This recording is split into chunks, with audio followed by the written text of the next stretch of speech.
What up, good people? What up, Tag Nation? Um, this past weekend was WrestleMania weekend. Uh, unfortunately slash fortunately,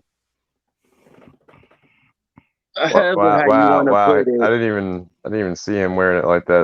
That's just There's disrespectful. a there's a there's a new champ been crowned, and we'll get to it after this beautiful bean footage. Mm. T.A.G. That's tag shit. Free fall as I die through the kaleidoscope in my mind. No rope up to climb. Gotta remind myself that I'm fine. Mama, I don't really want. All right, so this past weekend, I WrestleMania don't want to talk weekend, about it. I don't want to talk and about it. the man below me, Jaeger Bombastic. Does not want to talk about it. I'm just saying you don't have to talk about it, but he defended his title in a fatal four-way. We had NXT Stand and Deliver, WrestleMania Saturday, WrestleMania Sunday, and I'm gonna go ahead. This will be the only time I do something like this, but go ahead. Go ahead. No, we don't have to talk about it because here's the thing. I did all the talking prior to all of this. I told everybody what Destiny was. I told everybody exactly what it was going to be from the beginning. I had stated, and this is after Royal Rumble. I had stated exactly what was going to happen and how things were meant to be. That's it. You know what? There's You nothing know for what? me to say. I will talk about it. All right, hold on. Let me. Oops, hold on. Go ahead, Jaeger. I know. I'm just gonna say this on it. I'm glad that we waited this long to get this video going because now I know why I lost. And Okay. we'll get into that. Oh my! And we'll get into that. We'll get into that. I had a certain person's mentality of booking it, like locked, especially because I he agree. has love for his baby. I agree. But it looks like another older boomer generation is what Lip was channeling, and he made the right call. I'll give him that. He made the right call on who was really booking behind the scenes. Other than that, carry on. All right. Well, like I said, we here WrestleMania weekend. Before we get into the specifics, fellas, how did y'all feel about WrestleMania weekend? I'm not gonna lie. Aside from, I guess, Stand and Deliver and me fucking up in that regard, I did too. the entirety of WrestleMania was like probably one of the better WrestleManias they've had in the last 3 to 5 years. It's Okay. probably actually it might be up for one of the best in my opinion. Aside from a certain pinfall that shouldn't have happened. Juggs, what you got? Yeah, I thought this year's WrestleMania was like really good. You had a lot of good drama and stuff. Like the match quality, like from like all these matches, like from good to great. Like, Yeah. Yeah. And I agree with um I agree with Sammy here. That yeah, these past few years, yeah, this is one of the best WrestleManias. Champ. Night one was fantastic. Mm-hmm. Night two could have used some work, but they I think night two would have been much better had the matches been much better. I mean, aside from the main event, obviously, you think about the Hell in a Cell, you think about Asuka and Bianca, almost in Brock. Obvious, the women's tag match didn't need to be there at fucking all. But yeah, night one probably the best start to that Mania, and I wish it would have continued that same trend, if not going upward. But the main event kind of saved night two for sure. But outside of that, Yeah. it's a solid. It was still a solid Mania. I want to hear Scoot's opinion. I Yeah. would say if I'm judging it as a whole, like including NXT, fire. When we start to break it down, you will start to see how I prefer things over the other. But if we're going off of WrestleMania, night one overall was definitely better than night two. Oh, I agree. And, Because and people were saying that I'll agree. night 2 was gonna be a lot better. But looking at the card and stuff. But I enjoyed night 1 more overall. Yeah. And also I gotta say, there's so much wrestling on. Like it's so hard it to watch. was. It's so hard to watch everything. was. Like, cause like there were times like where I was like wasn't home like around time, and then I have to go back and watch it or something.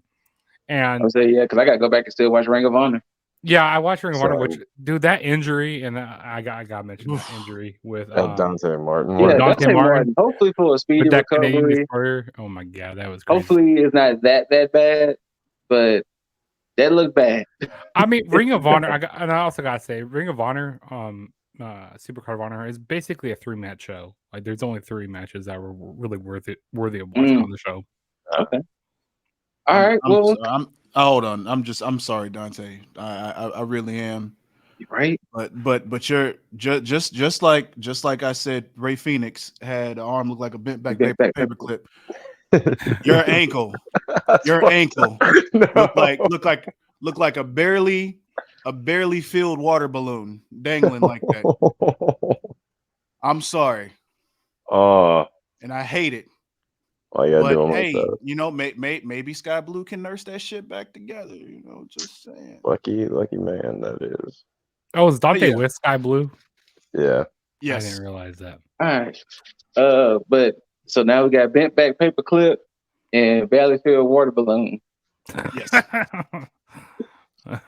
Sorry, Dante. Dante, speedy recovery. Get well soon. But let's get into it. NXT Stand and Deliver. Now, this is where I thought personally I was going to shine with the predictions and the picks. Because, I was thinking more, I guess, long-term booking or maybe short-term booking. I don't know. But this match upset me because the moment I saw it was on the pre-show, I knew I picked wrong. But it was 8-person tag, Schism versus Chase U and Tyler Bate, and Chase University was on the line.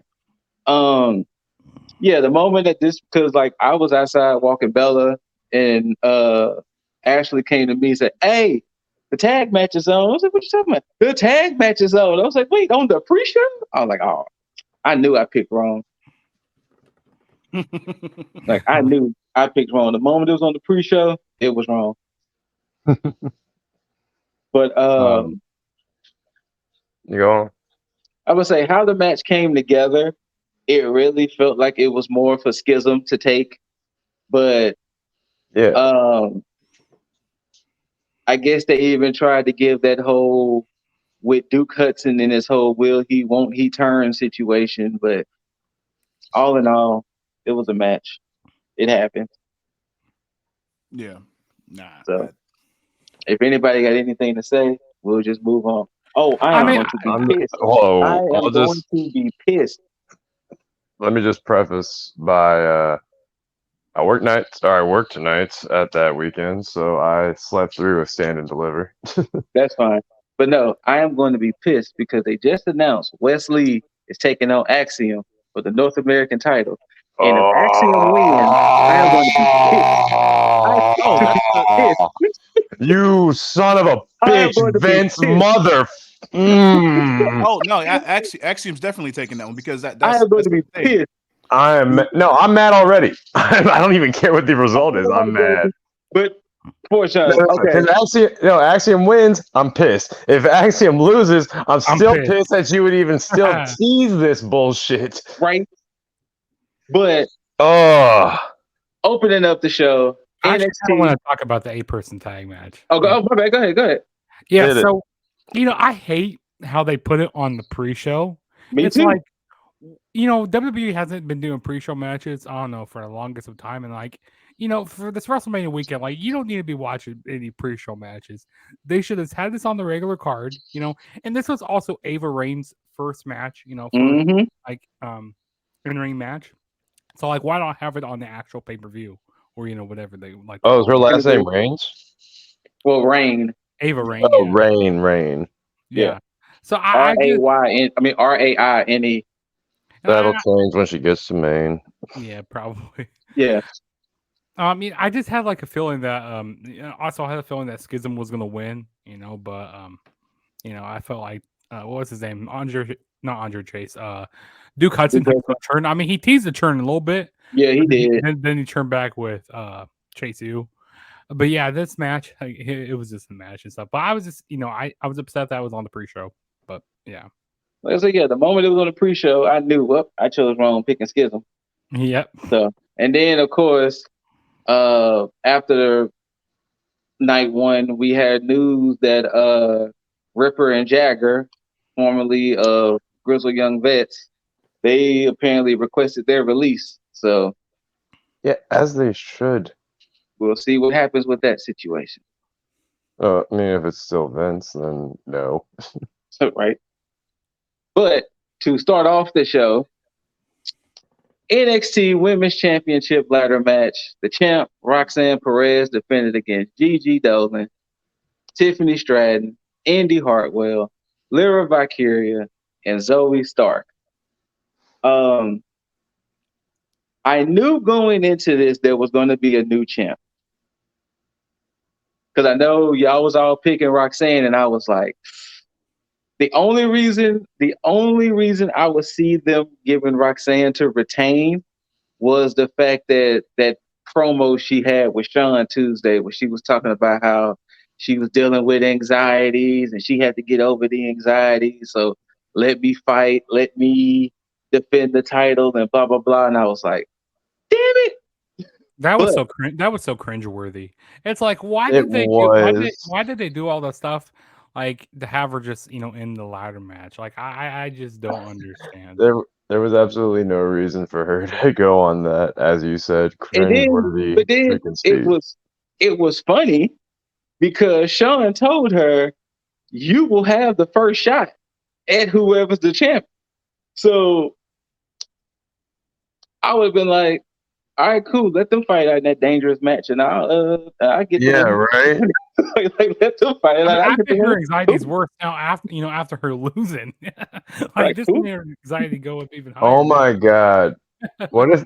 All right, I thought Indy was gonna just get called up. That's why I was. Me too. Like I thought it was about time for her. She'd been there way too long.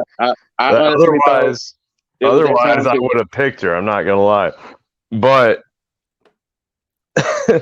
like this just goes to show that it's like, I swear, if Roxanne ends up winning that belt back just for Indy to get called up because after Stand and Deliver, that's going to be some more Vince bullshit that I am not going to be okay with. Well, upon tonight, it looks like Zoe Stark is Indy's first challenger. So we'll see. Okay, fair enough on that. Here's the problem. What you got to do, especially how they booked this, because I don't see how you don't follow all the way through with Roxanne Perez. First of all, it was that kind of a fucking speech. Anyways, it was completely stupid to have her in the match to begin with. It was stupid to have her in the match. It was stupid to like, you should have just kept her off, because if you're going to follow through with the Shawn Michaels thing, it goes back to what myself and Jaeger were talking about during the predictions video, where I stated that the best thing that they could have done is follow through and have it emulate the same thing that they did for WrestleMania 10, where you have somebody like Razor who had the belt, and you have Shawn come back, says, I never lost the belt, I'm still champ. Roxanne didn't have to sit here and say, oh, I'm still champ. She could have just, came back and just said, hey, I want a fair shot or whatever at whoever, because she's going to be that honorable person. But you didn't need her in this match. And it's stupid to even think about the whole fact about her having anxiety to come back to one of the biggest stages with the anxiety she has. Like, you think like that's not going to affect her anxiety anymore, especially in a fucking ladder match. It's storytelling. It's just stupid. Yeah, it's just stupid to even do it like that. And then to have her come and then still lose, it just didn't work out for her in any way, shape, or form. Having her in this match, there was no way that you should have had her in here and not have her win, because it's a lose-lose. Now with Indy winning, it's a big ass fucking surprise because it's unexpected. Yeah. Because Very that's the one unexpected. person that you would, even if you didn't think she was getting called up, there was no way anybody was calling her to win that title. No, She was especially like since my second to last person who I think would have won this match. I would say, especially since she slid in on the last second on a triple threat match to be the last competitor to enter. Yeah, it's fair. So- I would have only had her in contention because I'm looking at her timeline and how long she's been at NXT. Well, and kind of Yeah. like what you said, Jaeger, I was thinking to myself, okay, with Roxanne losing, and then I was thinking to myself, because I was like, okay, if Roxanne loses, for sure, Roxanne and Indy might get called up because in Roxanne's case, she's pretty seasoned. I mean, she was Ring of Honor's first women's champ.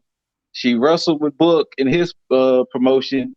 She can get her feet wet in like a SmackDown and, you know, thrive. In Indy, she's been in NXT long enough now, but it definitely caught me off guard with Indy taking it. And then, of course, you know, the heartbreak of Gigi about to win it, and JC was like, nah. I I saw would that have coming had a mile away. Gigi I saw it coming a definitely. mile away.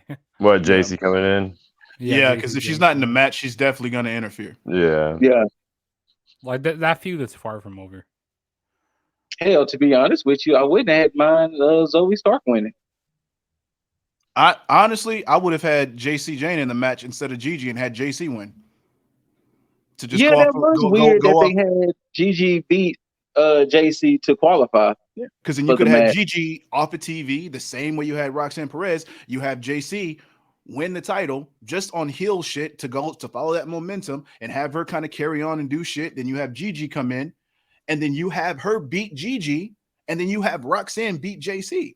That's just Yeah. But you know they don't pay me to book NXT, so you know it doesn't fucking matter.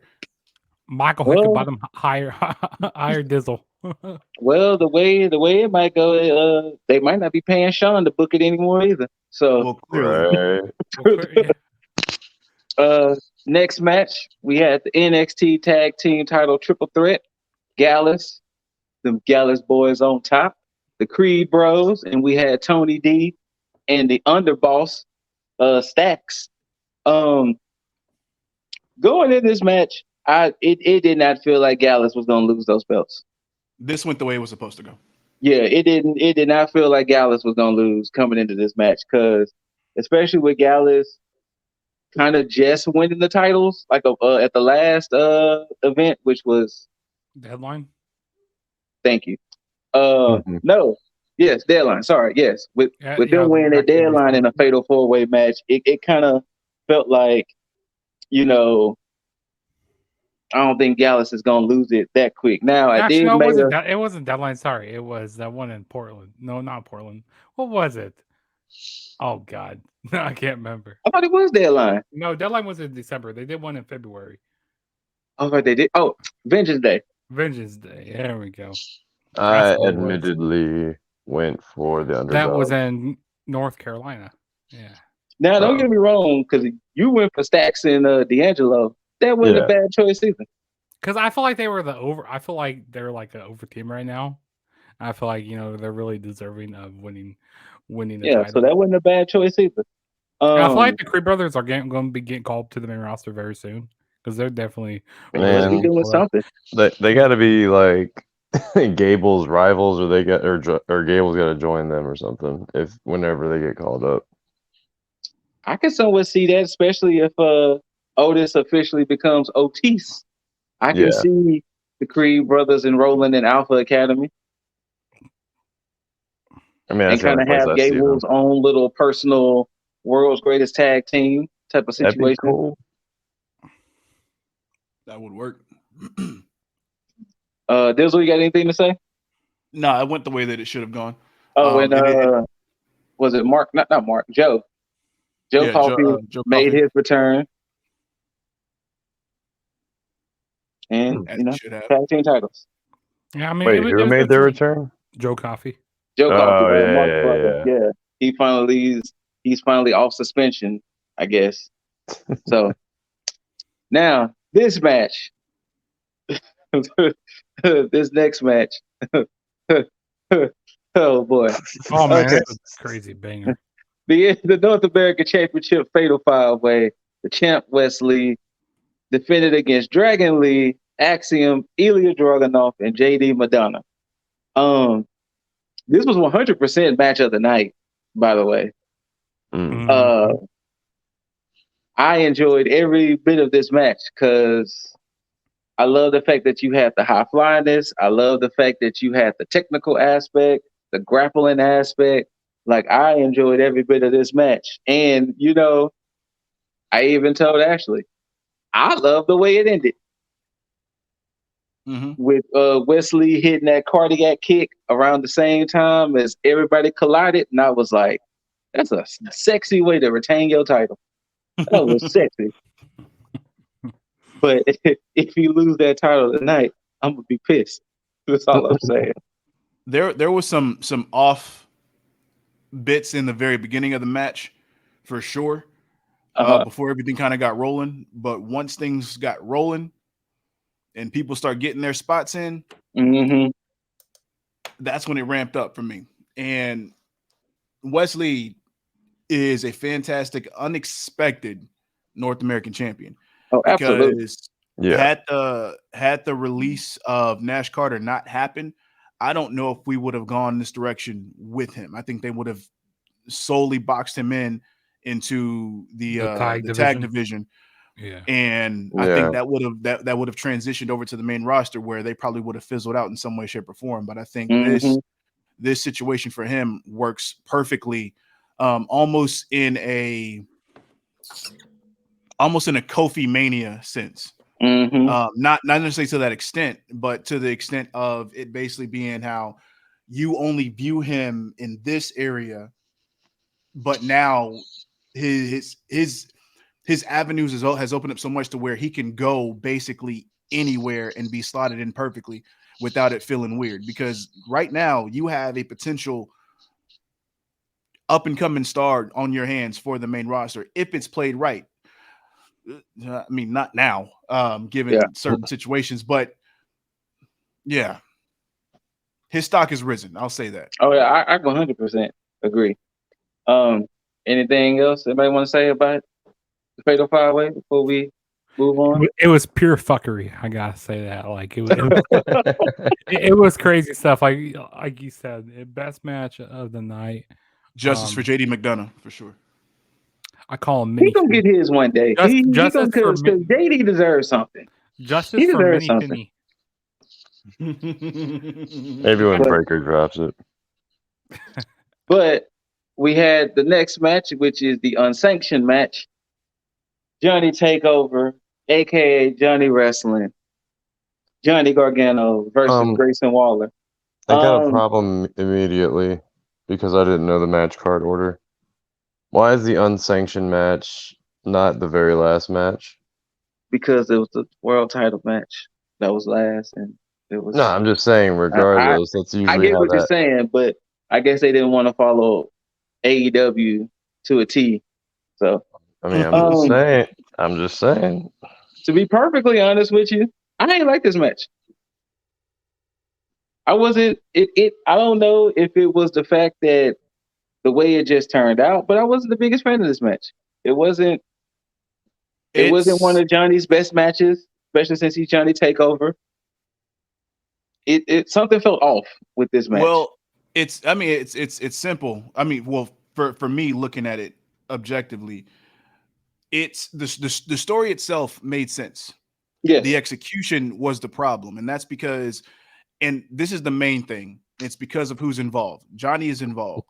The fact that you had a blood feud with Johnny and Ciampa before, and it led up to their own unsanctioned match, which was done correctly, by the way. And there's nothing that could live up to the Johnny and the Tommaso Ciampa feud. True, and this did not have to, but the problem is that they end up rushing it. Because once Johnny was announced as his opponent, they rushed the fuck out of this. And they tried to emulate it in a very fast track way. And that's why when the match happened, it just felt like a regular hardcore match where it was like no engagement or emotion involved from anybody watching. And like even when you got Candace, you know, thrust into this, it didn't feel like anything. It didn't feel like she like got her, you know, upcomings because her family's being fucked with. It's like, well, that shit happened like 2 weeks ago. I mean, I get you mad, but you know, you ain't hurt. You know, it's not like she got tormented like a Randy Orton, you know, tormenting Triple H and Stephanie McMahon and the whole McMahon family. Speaking of Randy Orton, I saw one of the funniest memes. They was like, Randy Orton was out here punting whole families and just be in the ring just like this. See? But Grayson Waller just isn't. He cool, but he ain't that guy. Now, you know? The only reason why I picked Waller for this because I was thinking to myself, it made sense for Waller to win because if they want Waller to keep still being that cheeky heel that he is, give him this W. Like, but I gotta say this about Grayson Waller, man. He was all bruised and battered, like from all those kendo stick shots, and like he felt the welts on his body. I mean, yeah, that's about one of the only things I remember from the match. Like this, other than that, this match is kind of forgettable for me a little bit. I don't know. And Scoot, you're right, and you would be right picking him if it was anybody else. True. But since Johnny is not on the NXT roster, it's like you move him away. It's like a set it and forget it. He's no longer a factor. So if Grayson Waller had to see somebody on the roster and see him every show, it's like, man, you got hold on that one, man. You're right. Yeah, that's the only problem. But outside of that, yeah, I feel the same way. It was a nothing match. Now, the next match, I will give my reasons to why I went against the group in this NXT Women's Tag Team Title match. The champs, Fallon Henley, Kiana James versus Isla Dawn, Alba Fire. This match was stupid. The ending was stupid. And it was very stupid. The ending was stupid. Like I don't even see to even rewind. I don't even see why they gave the belts to them if it was going to end this way. Yeah. Because they had Fire and Dawn antagonizing them, but then they had the infighting between the two because Kiana James is supposedly cheating on Brooks. So you had all of that. Who's Brooks Jensen's partner? What's his name again? What's up? Who's Brooks Jensen's partner? What's his name? Josh Briggs. Yeah, I have a feeling it's Josh Briggs. I'm feeling they're gonna reveal that. That would be like a nice little swerve because whoever this Sebastian person is, it would be something if Sebastian is like Briggs' middle name or some crazy shit like that. But you had all that going into it, and then this match was so flat. Like I don't even remember how the match ended, to be honest. Basically, Kiana was telling Brooks to hand her purse so she could cheat. Fallon was in the corner like, Brooks don't do it. Briggs was over there like, Brooks don't do it. Then it calls Fire and Dawn to basically take it over for them to hit that backbreaker swanton and 1, 2, 3 new champs. And it was like, this could have been done on NXT. Mm-hmm. This didn't have to be done on Stand and Deliver. Like this could have been done on the regular show. And the impact would have still been the same. Yep. But anybody else got something to say? We got new champs and Dawn and Fire, but anybody I mean, it's what I expected because Fallon Henley and Kiana James, they're not a real tag team. You know, it's got thrown together. Like, I haven't really been loving this like whole like love triangle storyline. I don't know. I don't like it that much. I mean, I don't really like love triangle storylines that much. I mean, there's only one that I really enjoyed, which was back in 05. Was it 05 or 04? It was with Christian, Trish. Oh, Christian Jericho and Trish. Yeah. That one I really enjoyed that one back in the day. I think that was Mania. Mania 20. 20? Yeah, in 04. Yeah. But yeah, I just not a big fan of this, and also I'm not a big fan of Brooks Jensen and Josh Briggs. They never really grew on me and stuff. So, and also Just some aren't Isla good old Dawn boys, man. aren't Isla Dawn and Alba Fire? Aren't they supposed to be like like a few months ago? They were like feuding and stuff, They and kind now of did the whole. They kind of did the whole Timothy Thatcher Tommaso Ciampa thing, where they fought each other, and then they decided they were better as a tag team type of thing. They kind of made it look more intimate than that, but yeah. yeah They they were did. making They it did. really intimate with their entrances and stuff. I'm like, man, and Like also. their unholy fire blood union, whatever the fuck that And also was. Yeah, Isla Dawn, her cheeks were hanging out though, man. Ooh, that was good. But I love cheeks. Anyways, we get to our Cheeks main Dawn. event, No, that don't have a ring to it like Cheeks stolen. NXT Championship. I got that dog in me, Braun Breaker versus him, Carmelo Hayes. I said this. I think I said that on the prediction. No, I don't think I did say it on the prediction show, but I meant this. If Braun Breaker would have retained that title, I would have unplugged the PlayStation. Wait, you were watching on the PlayStation? Yeah. Jeepers. Okay. I would have unplugged my PlayStation if Braun would have retained. Plain and simple. damn. I would have just. Where you going?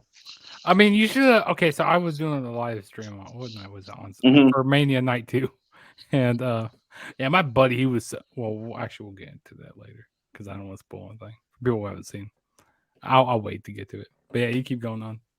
But yeah, I didn't get the chance to see a lot of this match. I was indisposed at the moment.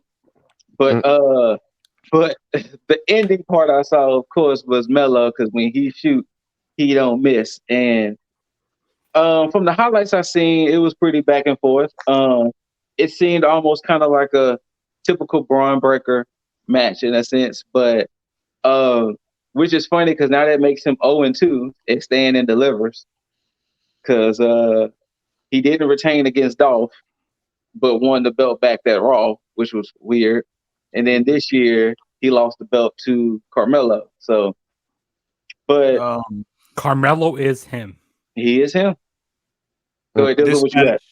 This match fell flat for me.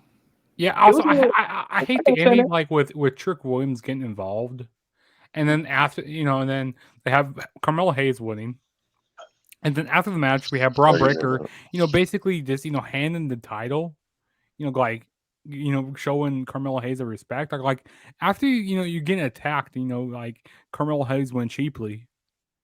Like I wouldn't be handshaking him. I would be beating him down. Like that this didn't make any sense, for them, for Braun Breaker to show them the respect. And with the whole with the build to this, with them showing how they respect each other, I think this fell flat a little bit. And it seemed The like reason go ahead. The reason why I don't like how this whole thing is this could be the old school fan in me is because this had the same makings as Brett and Sean.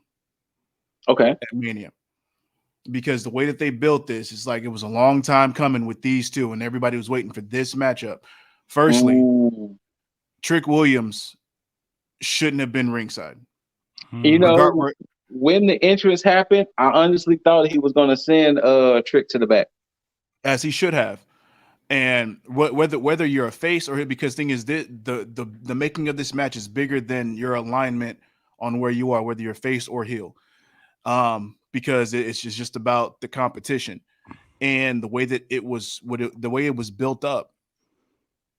It should have just been these two mano a mano, and the booking of the match should have been way better. So I don't know who booked the match, but I don't like the way that they went about it because this should have been, a struggle for both. This should have been Carmelo basically having Braun's number and Braun basically bringing that dog out of Carmelo to say, hey, if you're going to take the reins on this, you need to show that you got what it takes to have everything you got, you need to give. And I felt like it just wasn't that. And by the end, when you have the belt shot by Trick Williams, that fell flat.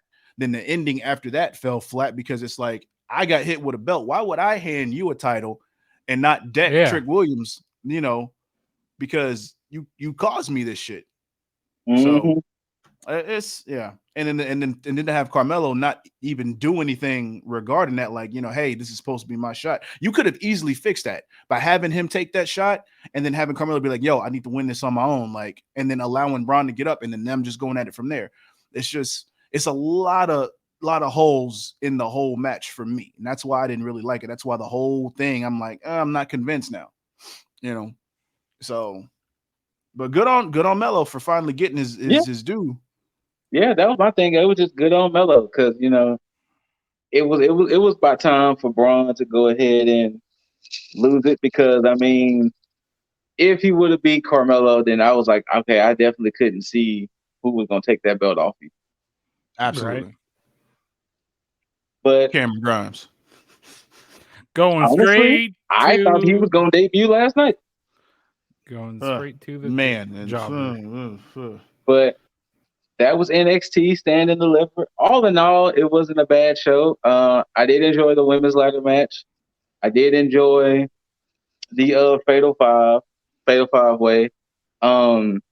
It wasn't one of the better takeovers or Well, then, I wanted their to go back to the PLEs, takeover but again. it was still watchable. Mm-hmm.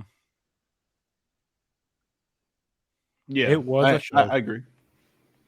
All right, well, now that was earlier in the day. Later on that day, we had WrestleMania Saturday night. Yeah, WrestleMania Saturday night. It was already a day full of excitement with NXT, and then we start off WrestleMania with the United States Championship, the champ Austin Theory versus John Cena. Now, it wasn't until mid-match where I regretted changing my pick to Austin Theory. I mean, regretted changing my pick from Austin Theory to John Cena, because Ashley brought up a good point. Don't John Cena got a movie to promote and things like that? And I was like, shit. See, here's the thing. Here's what I thought was going to happen. Okay, so with the reason why, originally I was going with Austin Theory. On my prediction video, I said Austin Theory is going to win. And I was thinking, maybe they want to give, because like the last time Cena won the United States Championship was at WrestleMania 20, and like he opened the show, against the Big Show. Okay, maybe they want to have Cena win. No, it was against Rusev. That's because he beat Rusev. Oh yeah, Rusev. Sorry, that was in 2015. Yeah, he won at Mania 31. So this was the third time he's won the United States Championship at WrestleMania. But I thought like, okay, maybe they have him win for a night or so. Go back to the old times, and then maybe on Monday Night Raw, or maybe like the next night WrestleMania, they bring out Braun Breaker or somebody, and they beat Braun Breaker beats Cena for the title. I don't know. That's what I feel like was going to happen. Scoot, I did consider that too, which is why I did pick Cena. But because everything that he does have to promote, but I was like, okay, well, all his movies are post-production right now, so he doesn't have to be on set for anything. So his promotion can come at the expense of WWE with him promoting throughout that time. Now, also, there was so much promotion on WrestleMania both nights. Could have that's a lot of stuff. But with Cena being champ, my whole thing was like, how are we supposed to humble Theory? Because there's no character growth if he wins. And even now, I'm still like, yeah, could it have been somebody else? Absolutely. But it has to be Cena. If he beats Cena, he just has more to basically brag about, which doesn't have him go anywhere. He's the same character that nobody's going to care about at the end of the day. We're going to get to that little part later about the whole Theory and his highness, but highness, his the high he's riding on. Beating Cena.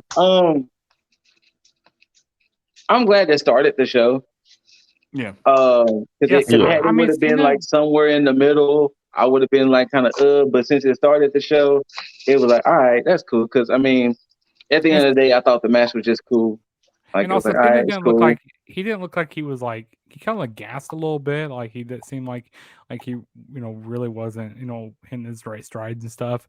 So I don't know. And also Cena he definitely has that bald spot on the back of his head. I mean, ruthless aggression era's coming to an end and stuff. We got a lot of guys want to retire. Edge is want to retire. Rey Mysterio went to the Hall of Fame. I mean, it's sad. I mean, it really is. We're losing our ruthless aggression guys. And also with Austin Theory tapping out to the STF, but having that ref bump and then the whole blow. That ref bump, I said to Ashley, I was like, "Look, that kick in the gut wasn't that damn serious."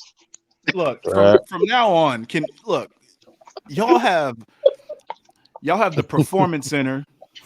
Y'all have all these avenues to have these referees trained to take some type of bump.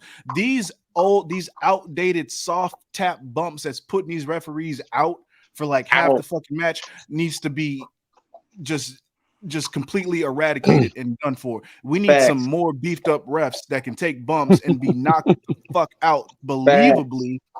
Because like the shit like that, where you have somebody on your fucking shoulders and you turn them one time and they get knocked out by somebody's fucking ankles, it's stupid. Yeah, I agree. I've seen toddlers take better shots than that and then get up and start walking. You telling me a 40 to 55-year-old dude that's been around all these guys can't take something like that? Get the fuck out of here. Yeah, I agree. Also, one of the funniest ref bumps I've seen is I think it was Io Shirai. Was it her? Yeah. She was like doing like a moonsault one time back in like an NXT, and like it was hilarious. Like she missed like I don't know who it was against, but she missed it and she hit the ref, and the ref completely fell out of the ring. Like some of these ref bumps are so overdone. It's like hilarious. I got it. Especially in the Roman Reigns matches. Like, oh my god, which we'll talk about that later. What were you about to say? My only take on this match is that in my head I had it like, all right, Cena wins. Actually, Lip, you backed. I didn't say it out in the chat, but you actually kind of backed it up. You're going to kind of get a preview of who's writing the show depending on who wins on this one. Yeah, and also, that Vinnie Mac is back, and he loves Austin Theory. No, that was exactly why we were like so aware of. I guess we know who's back in the room. But I mean, as far as the first night going, it didn't have anything that was like really like Vinnie Mac worthy aside from Theory winning. And you know what? I was like, all right, if this is all Mania is going to be, then I'll be fine with it. Mm-hmm. But I mean, there are some big complaints. While we did say this is a fire WrestleMania, there are some big complaints there. Yeah, and we're gonna get into them. And one of my complaints is here. Like Theory had no business winning this. You could have easily shown a young and good talent getting humbled and and then taking the year to be like, all right, you know what? There are so many legends in the back. You could have got Shelton Benjamin screen time. You could have gotten, hell, if you're done with Shawn Michaels in NXT, you could have got him screen time, talking about humbling Theory, like training him, all kinds of shit. But nah, you're just going to be like, I'm the shit. Yeah, that's a great storyline. Like Cena said in his promo, like a few weeks before, he said it's a lose-lose situation because now he has to come out on Monday Night Raw, and now like he has to prove to the fans, that he can, do this, Mm-hmm. Yeah, I mean, he already beat Cena. Now, can he live up to that? Now, can he live up to the next person? we gonna get to the Raw after Mania, especially with Theory in a few more matches, because I'm big pissed. Big pissed. But the next match had no reason being as good as it did. Like, exactly. Let's just call that what it was, because the next match, the WrestleMania showcase. Big Braun Strowman, Ricochet versus the Street Profits versus the Alpha Academy versus the Viking Raiders. Now, when we originally did the predictions, I said the Viking Raiders because I agreed that if Zayn and KO was going to take it, they need some heels. The only thing that made me change my mind was what happened on that SmackDown before Mania, because Ricochet and Strowman stole the victory from the Profits. And I was like, could the Prophets go ahead and take this now? So that's what made me change my mind. All right, sound enough. That's fair. That's fair. Shout out to Dawkins with the big dick energy on And, Strowman. oh my God, he derailed the fuck out of Strowman. Also, could we talk about Ricochet when he did that shooting star press to the outside? Oh my Fantastic Lord. shooting star. Fantastic. Flawless. Yeah. Like, Like Michael he Cole just was on makes this so flawless. like when Michael Cole's talking on commentary, he's like, he looks like he paused in midair. Like, I don't know how he did that. Like, he got so high up in the air. Looks like he about jumped out of the camera. Here's the reason why this match was so good, is because every spot was on point, every camera shot was on point, and it's just like everything just worked together. They utilized every bit of time that they had to its fullest extent from top to bottom, and that shit is rare because you don't always get shit like that. You know, it's like that camera shot with Roman on SmackDown where Jay was like, I don't give a damn about what the tribal chief said, and that camera just hit Roman like square in the face. Yes, it was just like perfect. That's how that match went. And also Chad Gable with him suplexing Braun. Oh, the Chaos Theory. I'm just saying that Chaos Theory is just beautiful. I wish they go ahead and let Gable give it a name. And then Braun Strowman going off the top rope. I mean, we had everybody flying this match and that big Tower of Doom in the match. Like, yeah, this match did not need to be that good. Like, I saw a Twitter post not too long after this match saying, okay, and with that, we should officially retire the Tower of Doom. Look here. Yes. Along with the Tower of Doom and the Canadian Destroyer, I'm tired of seeing it. And the super, I'm tired of seeing so many super kicks. I'm tired of seeing that too. We can suspend super kicks and Canadian Destroyers for a little bit, but I do like to see them. It's the Bucks' fault. The Bucks. Let's tone down the frequency. I agree, but let's not eliminate them. Let's not eliminate, but yeah, like you said, tone down. Tower of Doom can go though. Oh no, that can go a long time ago. That could have been win. Because I remember how that was an Impact thing. And then it came to WWE, and it was like, no. Another thing I don't really like was with everybody diving out on everybody, like the people that stand around, and then it's all falling down on the outside. That's something that's so overdone in these multi-man matches. Very true. But yeah, I mean, hey, it didn't. This, like I said, this match did not need to be that good. It's easily the number one contender for best match of that night. Dizzle, you got anything to say before we move on? Oh no, we're good on that one. We're good on that. The next match, it kind of fell flat to me, guys.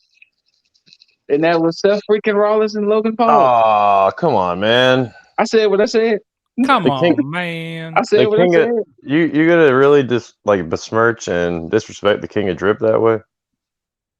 As much as I love Seth Rollins, I was here for everything Seth Rollins did, but I don't know. It was something about the match that it just didn't resonate with me. That's because this in itself was a Logan Paul match. Like you can look at it how you have the Miz and Logan Paul versus the Mysterios. Mm-hmm. That was a traditional tag match with Logan Paul having his highlights. You had the match with Logan Paul versus Roman Reigns. That was a Roman Reigns match that had Logan Paul showcase his stuff. This was centered around Logan Paul, and I don't think it's Seth's fault. I think Seth was trying to. It's almost like, hey, we're going to see if you can call your own match type shit. I'm not saying that's what happened, but it's like one of those things, where you look at it like that, because how many bad matches has Seth had, especially at Mania, True. Yeah. So you put Seth in here with anybody else, and the reason why I'm going with this route with it is because if this had been a Seth Rollins match, Seth would have lost. Because every time Seth Rollins goes all out, he's making somebody else look good, but he's making himself look damn good too. Think about the triple threat match with Miz, Balor, and himself. for the Intercontinental title. Mm-hmm. Fantastic fucking match. And I believe he lost. I think Miz won that match. Yeah, I believe. Yeah, the Miz won that match. You think about the match with him and Randy Orton at Mania with the fantastic stomp into the RKO. He lost that match. Granted, he went on to win the he went on to win, but yeah, championship later on. But Seth, I mean, hell, his 3 matches against Cody.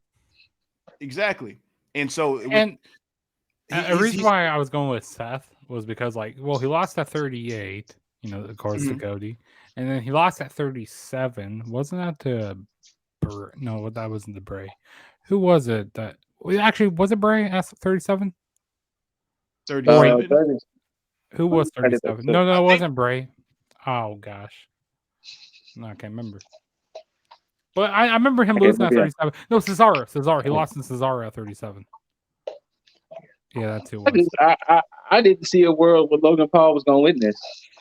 Like there was nothing in my mind that had Logan Paul beating Seth Rollins in this match, personally speaking.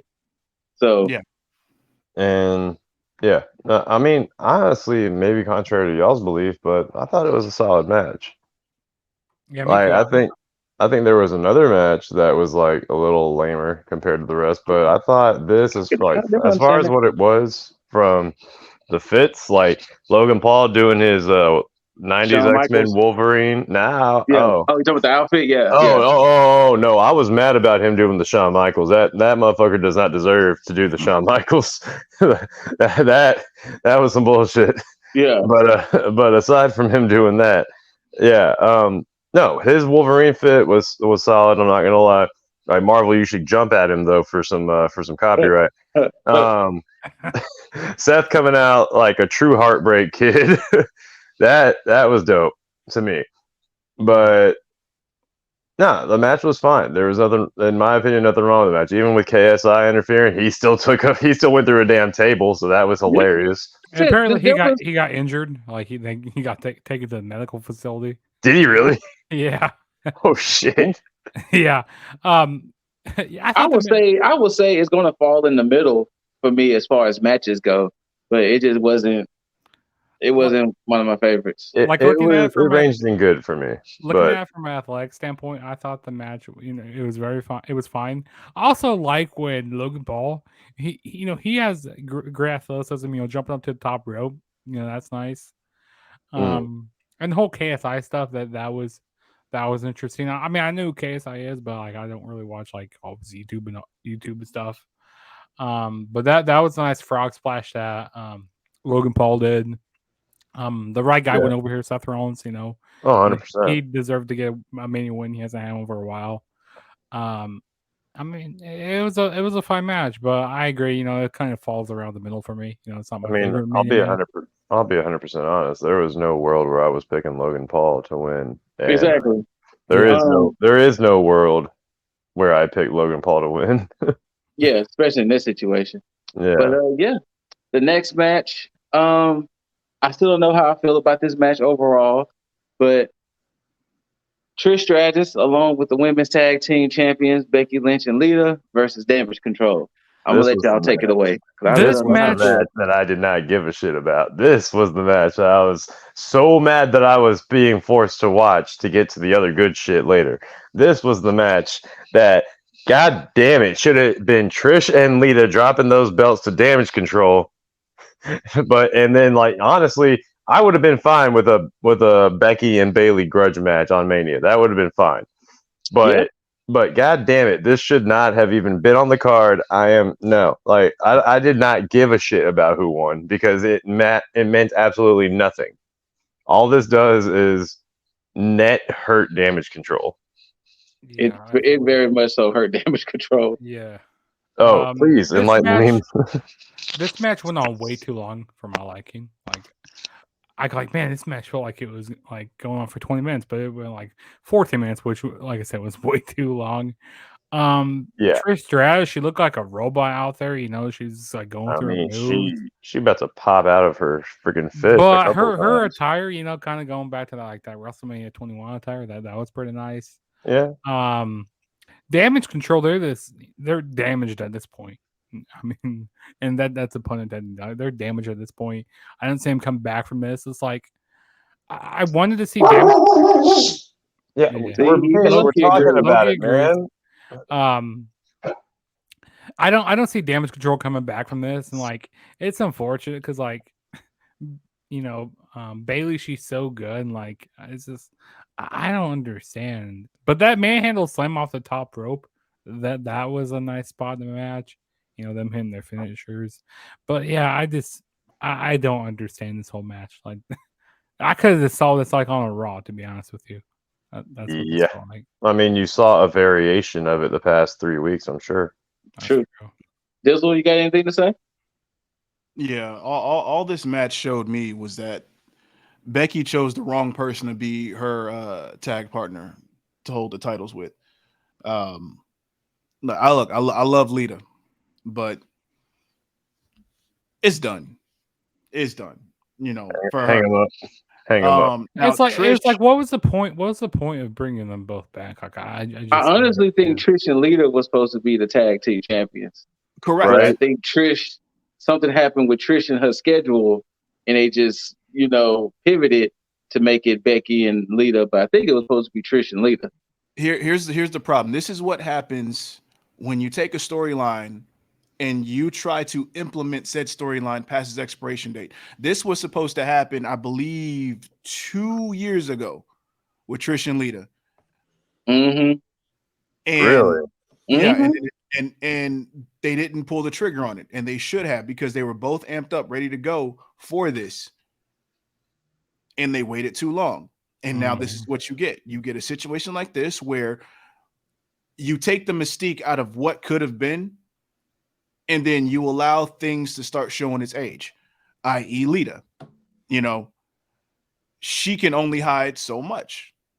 And if you have her on TV as much as you do lately, you start to see the certain imperfections and the blemishes that start to show itself. Trish can easily get away aesthetically with certain things. I have to say that Lita's not attractive. I don't mean it like that. I mean it as Trish stays in shape. And then plus with Lita having more high flyer type moves, if you're not pulling it off right, it's going to look awkward. Exactly. And that's what and that's what I had told Mike. I told him when they had won the titles, I said you could tell Lita doesn't actively train. Yeah. Like you could tell that it's kind of like riding a bike, but she's not actively training when she's away. Correct. So, but that's my issue. But other than that, that's my 2 cents on that one. Now, I will say my first heartbreak of the night comes in the form of the Hall of Famer Rey Mysterio versus Dominic Mysterio. Look here, I'm gonna say this.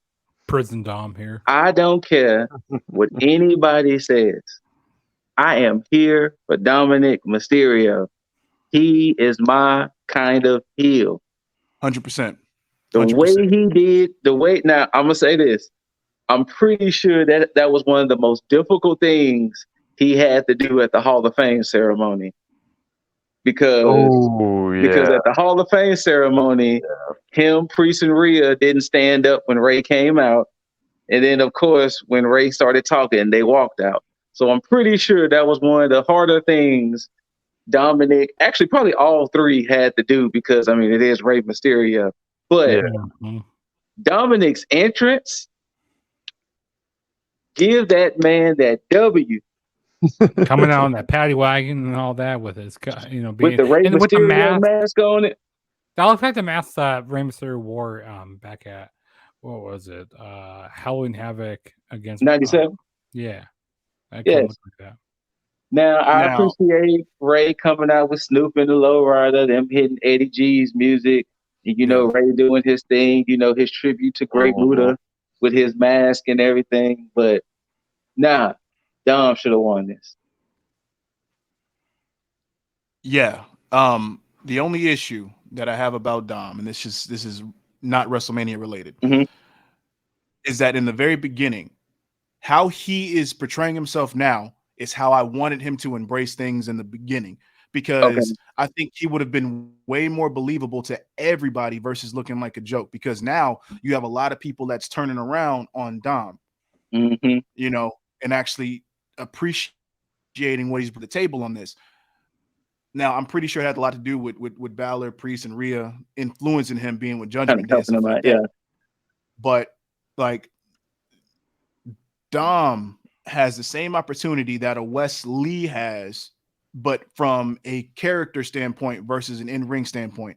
You know, I think Dominic in the ring is kind of mid right now, because I think his wrestling ability is the same as his promo ability. They You missed can the tell boat not it's putting them there. in NXT. Oh, 100%. Wait, They missed what? that boat. But not putting Dominic in NXT for a little bit, they missed that boat. Oh, 100% missed it. But yeah, he would have greatly benefited from it. Yeah. But yeah, that's pretty much that on that. But I think, yeah, Dominic should have gone over. Ray doesn't lose or gain anything from this victory, you know. Like, just in the same breath that he wouldn't have gained any, or he wouldn't have lost anything, honestly, at all from losing to Dom. I Honestly, mean, he was still in the Hall of Fame. Like, it wasn't like he was going exactly. to lose his Hall of Fame spot or nothing. Like, you're still there. You're still Rey Mysterio at the end of the day. Like, you know. Exactly. Yeah, you're still a legend at the end of the day. Now, I is the enjoyed thing, when but Rey Mysterio took off the belt during the match. I thought that was pretty cool. That was hilarious. But Dom should have been the one to come out in the lowrider, like for the ultimate disrespect to Ray. Oh well, yeah, that was a rumor that they was like Dom was going to come out in the low rider, but I guess they decided to But they give it missed to Ray. They missed another part by giving it to Ray, but also not having the rest of the LWO come out with him. Facts. Yo, And Zelina also- Vega's fit for WrestleMania. Did y'all see that shit? She should have came out in that, and should have And done also some like having- Dusk Till Dawn shit. Anyways, I'm gonna stop. Also, having Bad Bunny on commentary, I like, you know what? I feel what's going to happen at Backlash. And you know what? I'm glad you brought that up, Juggs. Thank you for bringing that up. Hey, Bad Bunny. I know you might not see this, Bad Bunny, but that's what you get. Sticking your nose in business you ain't supposed to stick your nose Well, in. he's got to have a match for Backlash. I'm pretty sure it's going to be. Pre-showed you what happens when you interfere. Huh? When you stick your nose in business you ain't supposed to be sticking your nose in. You get south to heaven through a table. And here's why I have a feeling we're going to be getting.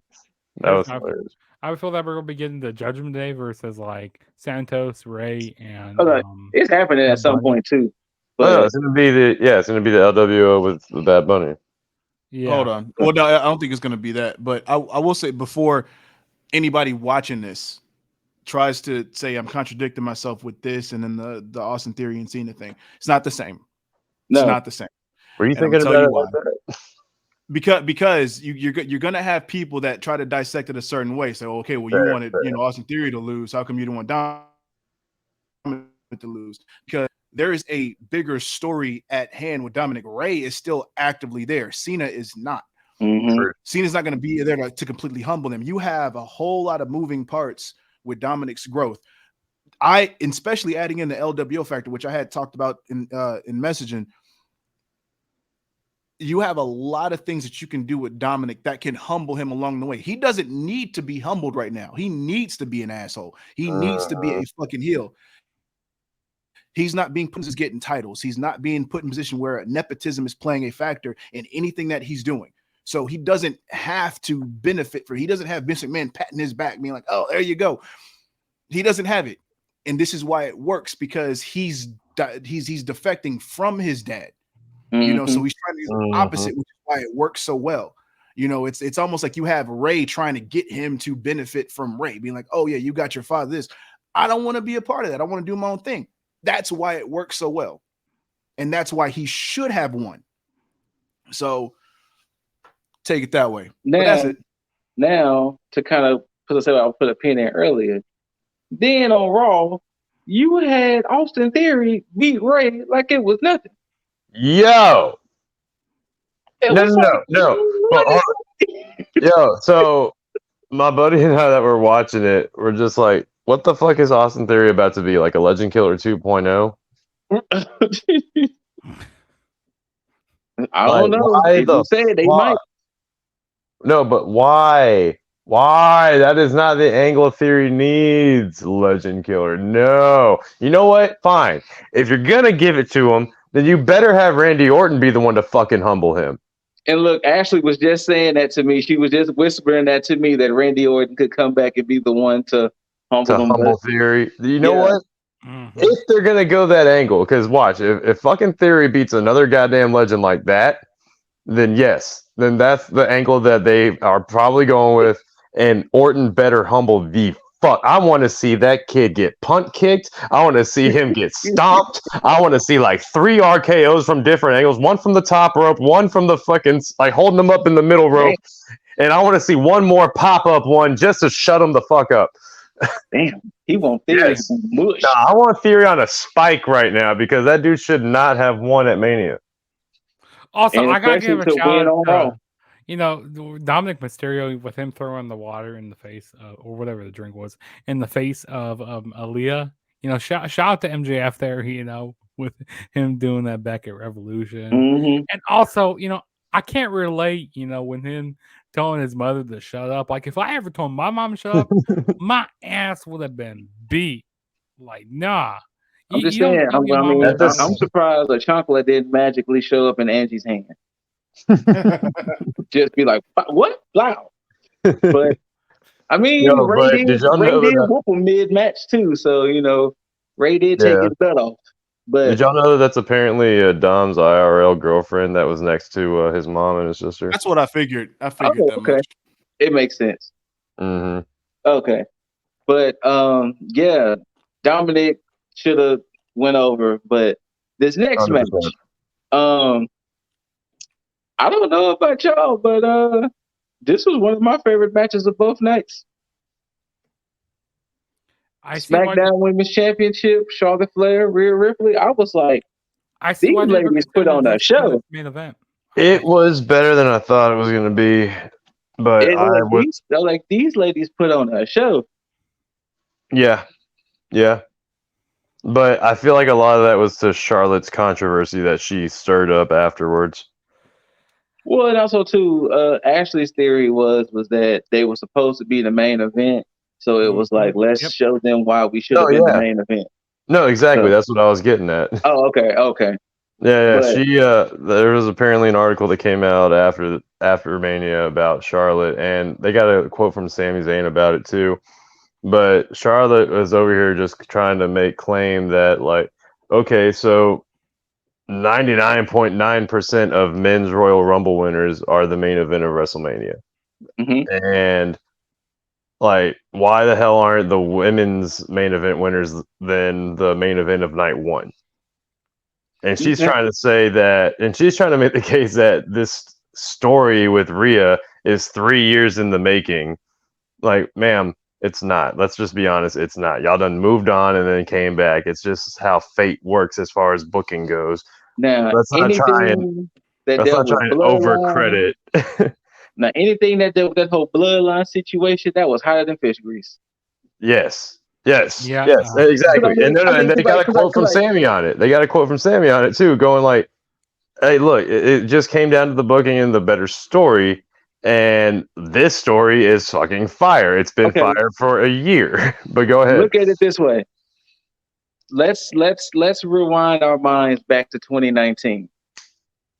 Yeah. Remember, Daniel Bryan and Kofi Kingston was middle of the show. Yeah. And when Kofi Kingston won, the crowd went stupid. Yep. Do y'all remember what match followed that? A Charlotte match? No. Not at all. It was Triple H and Batista. Oh, for Batista's That's exactly why when I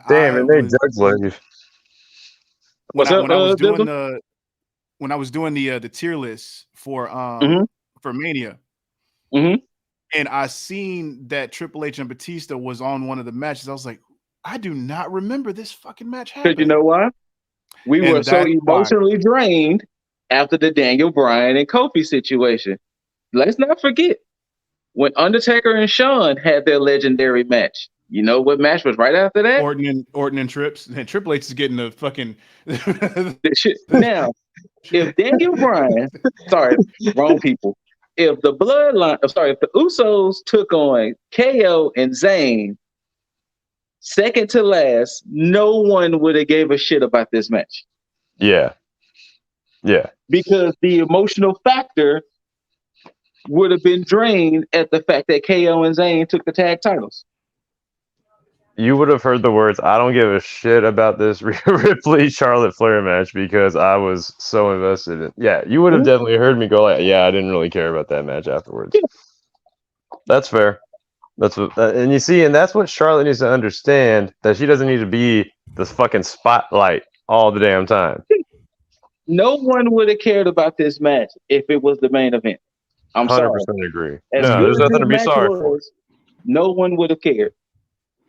But I see why, I see why, they were considered putting this as the main event, because like Charlotte goes like, hold my beer, like, hey, we're going to tear the house down for this match here.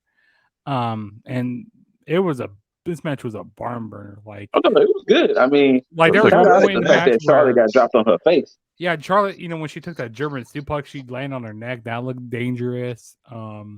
She's totally scratched up her nose or whatever from it. Yeah, like the whole German, and then also when that DDT that Charlotte hit in the match, like spiked Rhea on her head. That was nice. I think that was mainly her getting her leg back, but yeah, that nice moonsault. That was nice that Charlotte did. I mean, and then of course you had the riptide off the top rope. Yeah, I mean it was well deserved to have Rhea Ripley win here. Awesome. Oh, if Rhea didn't win, I would have stayed and watched the Usos match, but I don't know if I would have watched past that. Also, there were so many near falls in this match, like so many close falls. I mean, we're going to talk about what match had so many falls in that match. Jeepers. Okay, so since we're past this, Jeepers. Hold on. Oh, my bad. I'm sorry. I keep forgetting you are a resident Charlotte person, so my bad. The Charlotte mark. Let's the Charlotte mark. Let's we're gonna go ahead and just cut the shit and call a spade a spade. Okay. So with this whole Charlotte thing, saying that this shit is 3 years in the making. Okay. No, the fuck it's not. Thank you. Thank you. Here's the thing. The thing is, firstly, the whole quote unquote humbling of Rhea. The match shouldn't have happened to begin with, because there's no reason why she should. Well, I mean, okay, let me take that first part back. I can see Rhea challenging Charlotte. Mm-hmm. I can see that. Charlotte could have easily been like, you know what? Nah, you're beneath me. And then that could have been something that rolled into later on. But Charlotte winning the NXT championship made no sense at that time. So let's not pretend like it was like a whole thing. And I mean, I'm saying that let's not pretend specifically to Charlotte. Mm-hmm. Also, let's not pretend like there hasn't been tag team matches that have not been in the main event that superseded certain things. Hell, even the WWE championship. Rock Cena versus Miz and Truth. Mm-hmm. That wasn't even for any title. That storyline had just basically trumped up almost out of nowhere. And it's only because it was Cena and Rock. That could have easily been in the middle of the card. And I'm pretty sure CM Punk had a match that night. Yeah, I think it was. Oh shit, I don't remember. It's the same thing with what Mania 1. No, because I think Hogan had the title at the time when he was. I don't think it was the main event. No, I don't think Hogan and Mr. T against Roddy Piper and who did they go? Paul Orndorff. Paul Orndorff, yeah. Then you had Bam Bam Bigelow versus Lawrence Taylor. Yep, as the main event. Yep. That's a terrible Mania. I digress. True, but the thing is, like, if she would have said what Sammy said in terms of if a woman wins the Royal Rumble and you have 2-night Mania, there should be the winner of the women's Royal Rumble main event one night and the winner of the men's main event the other night. That logistically makes sense. Yeah. Now, Yeah. if there is and I would agree to that 100%, but if there's a caveat where a story supersedes that, then you have to run with the story because people are more emotionally invested in that than they are with what logistically makes sense. Yes. So you want to go with the better ending. And speaking of ending, the ending of this match pissed me off because Charlotte should have been walked off while Rhea was celebrating. They kept taking shots to put on Charlotte while she's at the bottom of the fucking ring. Oh yeah. Like, you don't need that there. Give Rhea her moment. Just because you lost doesn't mean you have to be in every fucking shot. Move the fuck on and kick rocks. Just stop. I hate Charlotte, man. I can't stand it. Why was she smiling at the end too? That was weird. Because it's like, oh, she got one over. Because Charlotte can't look bad in defeat. She has to be like, oh yeah, you got me by that much. It's like Shelton Benjamin versus Triple H. It's like, oh, almost got me this much. Stop. Leave and humble yourself, please. Because I agree. And that's why I'm mad at Scoot. I'm mad at Scoot for saying that she's gonna be the one to take the title off Bianca because this shit's gonna come true. And I'm pissed off. I don't know anymore, but stop once again with how Rhea called out Bianca, but I mean the way Bianca was like, "Oh, we're gonna meet." I have a feeling we're gonna be getting a title versus title, and like, I want a title unification. Yeah, that's what I'm saying. We're gonna get the unified title. Vince is back in control now, and Vince don't like Charlotte without a belt too long, so. That's why they're gonna give her. They're gonna unify those titles, and Charlotte's gonna take the belt. Yep. So we'll see, because Vince don't like Charlotte without a title for too long. So no, but if she doesn't have it for too long, that would be the reason why. Like Lit just said, they're gonna unify the belt. Then Charlotte's gonna be the first contender for it, and of course, she's gonna win it. Easy. But God damn it. And they'll be so quick to unify those belts too. Meanwhile, they're dragging ass with these fucking 6 belts over here. Right. Speaking of, the main event of night 1 for the undisputed WWE. Actually, we're forgetting a match. Oh, what's up? Ain't nobody talk about that. Oh no, we ain't gonna talk about. Let's go, Pat McAfee. Ain't nobody talking about Pat McAfee versus Miz. Miz win. I mean, McAfee win thanks to George Kittle. There we go. All right. McAfee's still undefeated as a commentator. Cool. The undisputed WWE Universal Tag Team Championship of the Galaxy, whatever they call it. We had the champs, the Usos, going against WrestleMania, Sami Zayn, Kevin Owens, KO with the PWG logo on the shorts, to pay homage to their time in LA and everything. Rosita, California. I had one gripe about this match. One gripe. What's that? Sami Zayn took way too much punishment to kept kicking out. Shit, man, I don't know. Like you ain't lying. They gave him the first man to kick out the 1D. He ate a dozen super kicks. He took the Uso splash. He ate a lot of punishment to say, a normal person. It's just the amount of fight and heart he has in him. I'm just the drama. Yeah. I mean, we're in Hollywood. We gotta have that drama. We gotta have that. There's only one team the Usos should have that type of match with, and that's the New Day. That's fair. I can see that. But that's fair. It should have been no way Zayn should have took all that punishment and was still kicking out. To add to that point, that Sami Zayn that we saw should have easily beat Roman Reigns. If that's the case, yes. If that's the case. Yeah. What you guys do? This match needed more emotion for me. I can agree. I feel like it didn't. Part of me felt like part of this match was kind of rushed. Like they rushed a few spots. Like I felt like Kevin Owens, he didn't play as much of a factor as I assumed that he was going to.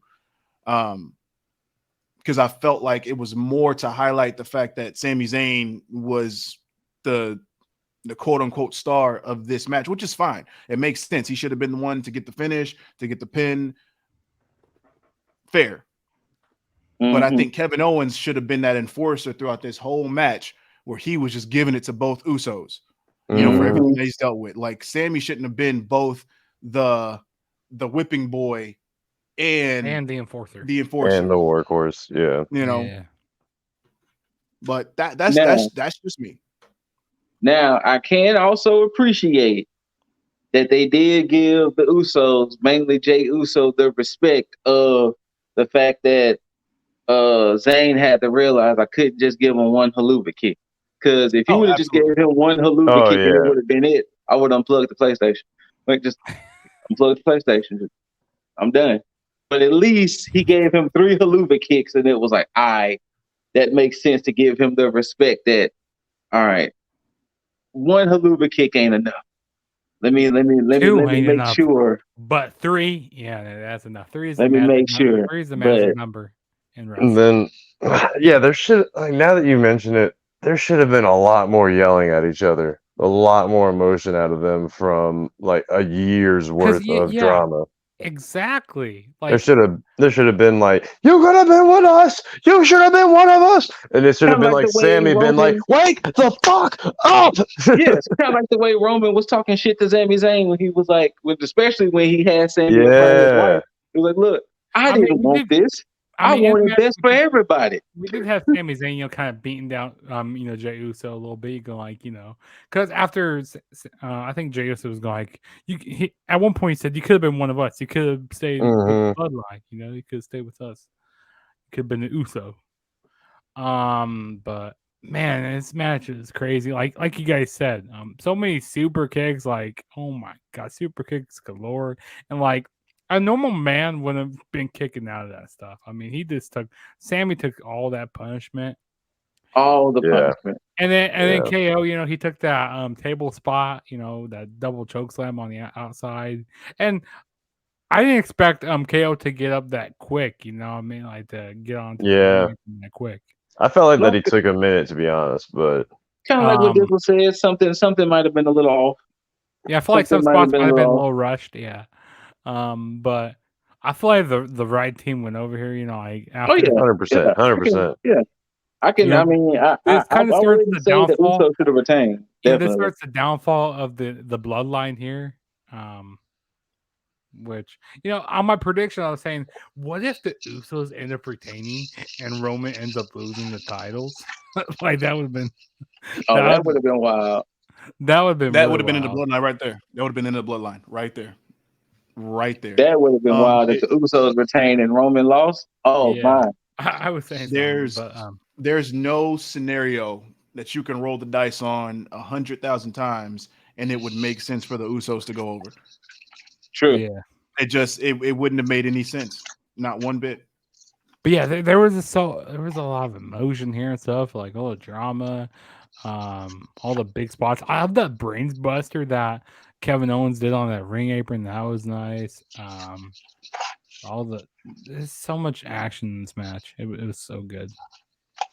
All right. So now before we get into WrestleMania Sunday, we woke up to news that the Endeavor Group, the group that owns UFC, was going to be the front runners to buy WWE. So we had this news looming the whole Sunday because it was like, UFC, WWE is going to merge, So we woke up to that news, and then now we was kind of like, okay, well, we'll see how things going to go then because WWE is getting bought.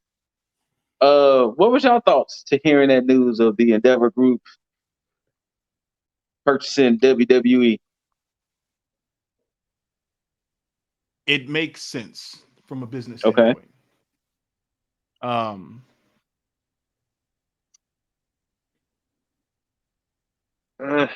Only from a business standpoint, because it's supposed to help, facilitate the company, bringing in more money for them to make their money back for what they spend on WWE. Perfectly fine. It's going to help with their live events because they do so well with UFC. It's going to help them bring back the revenue from the pay-per-views, which makes sense because they do so well with UFC. The problem, the only problem with all of this is Vince McMahon. Yes. Yeah. That's because here's the thing. And I hate to say this about anybody's well-being, any company's well-being, so on and so forth. If you make any kind of deal and you don't trim the fat of said deal, you're going to reap what you sow. There have been so many allegations, not just with allegations of Vince McMahon and his whole deal, but you've had so many stories, so many rumors, so many proving factors that stated that this person at present time is not good for the company, business-wise or creative. And you see this, you have everything handed to you on a silver platter. You still buy said company. You take the fat with it and you choose not to trim the fat yourself. In fact, you make a deal that the fat can stay exactly where it wants to on the body. Yeah. That body ends up failing. It's your fault for not doing the necessary things. You have, and regardless of what we've said about Nick Khan, throughout his introduction to the company, so on and so forth, he's proven to be a beneficial factor for WWE. Like that, I have to look at that objectively and say, yeah, it's true. Yeah. The moment that Vince exited the company, for whatever time that he exited the company, you had Nick Khan, Stephanie McMahon step up to be co-CEOs. You had Triple H step up to run creative. The company hadn't looked any better in a very long fucking time.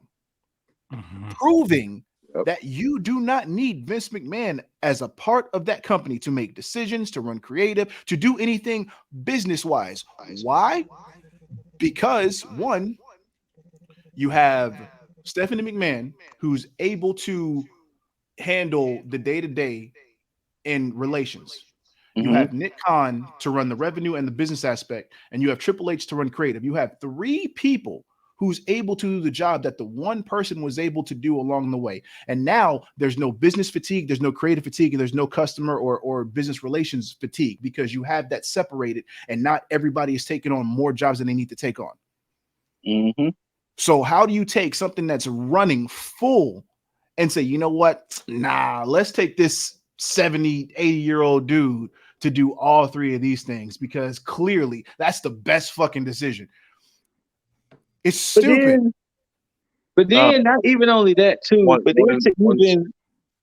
then to even see it in an objective standpoint, because if you're hearing words that the morale drops at the thought of you, you should kind of want to be like, you know what? Maybe it is truly time for me to step back. But he's too senile to fucking see that. What you about to get ready to say, Jaeger? I was only going to say the one caveat to what you're saying there, Lip, is that he's it's been reported, or at least from the interview that I saw, it looks like while he's involved right now, he's in the chair, he's calling shots right now. Apparently, once this deal is all done, he's not going to be doing that. I hope so. I fucking hope, dude. If he is, from what it was, this was like from Vince McMahon's mouth himself. He's like, it's like right now, I like to be behind the scenes. I like to be like this and that. But I'm paraphrasing it. Like there's a clip of it on Instagram. But he's saying like, yeah, I like to be behind the scenes now. Presently, he was involved, but like once this deal is done, he'll be more of a like CEO and not so much the man in the room. Because they didn't need you on Raw. They didn't need him on Raw. They didn't need him on Mania. They didn't need him on Stand and Deliver. None of that. All of this was a well-oiled machine, and here you come fucking derailing it. Yeah. They ain't need you none of that. But okay. Whatever you I say. think he just wants to get his last licks in before he's actually out. Austin Theory, world champion. Here it goes. We about to get it. Here's the reason. Here's the reason why I don't believe a lick of him being there until the deal's finalized, because it was stated that he was only there to facilitate the merger or the buying of the company. The moment he came back, there's no reason for you to be at the shows. There's no reason for you to go in and let somebody go where you can have the board of directors in your favor to vote you back into power. There's no reason for you to come in and dictate what goes on.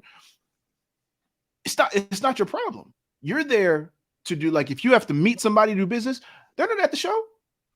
You can meet them for lunch. Yeah. You can call them on the phone. Yeah. You can FaceTime them. Yeah, Zoom meetings. We have a whole bunch of technology that can facilitate this whole thing that you ain't got to worry about being anywhere face to face unless it's just a necessity because you old school. I get that, because that's how it's done. You got handshake deals. I get it. But you don't have to be on the day-to-day to do something like that, because those people that you're trying to do business with, they're not at the shows all the time. They can be there maybe once or twice, but they're not going to be at every show. They're not going to be at every event. At all. So it just it doesn't make sense from a common sense standpoint. And then all of a sudden, Steph just decides to fucking leave. You tell me that shit ain't on the up and up. You talking about me Steph, that's something separate? Yeah, bullshit. Steph, and I'm not saying that money is everything, but you have you have a stake in this company because you grew up in this company, which means there's a love for it that you would have, not just from your husband, but from you as well. Mm-hmm. And you're telling sudden the moment that Vince comes back and it's a bunch of shady shit that happens, that she says, you know what? Hasta luego. Deuces.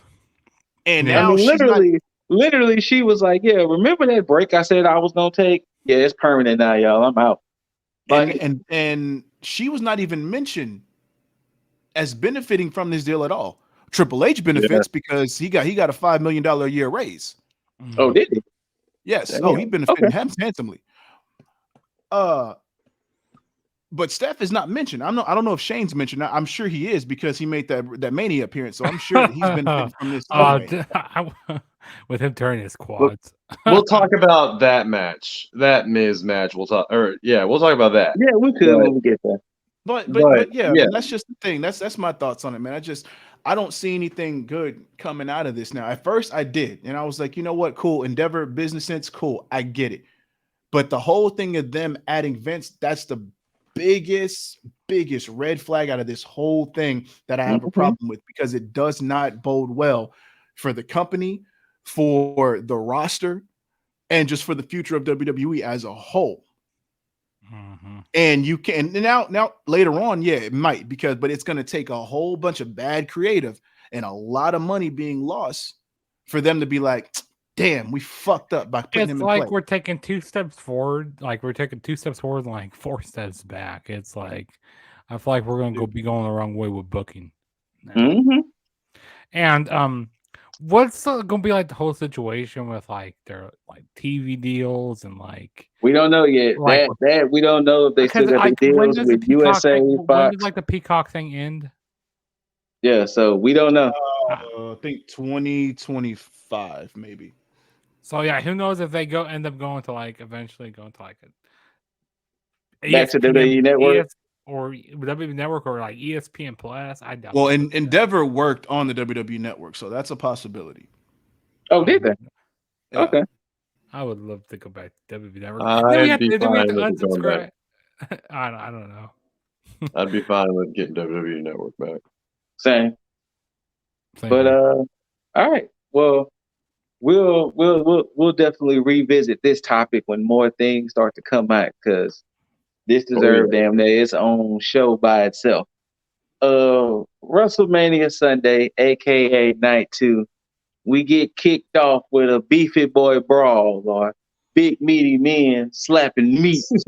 We get the Beast Incarnate, Brock Lesnar versus the Nigerian Giant, Omos. And this match was exactly what I thought. The only thing is, I originally told Ashley 5 minutes, but I changed it to 4 because I thought Brock was going to get in and just do his thing and leave. But I knew he wasn't going to suplex him much, and I knew it was going to be one F5.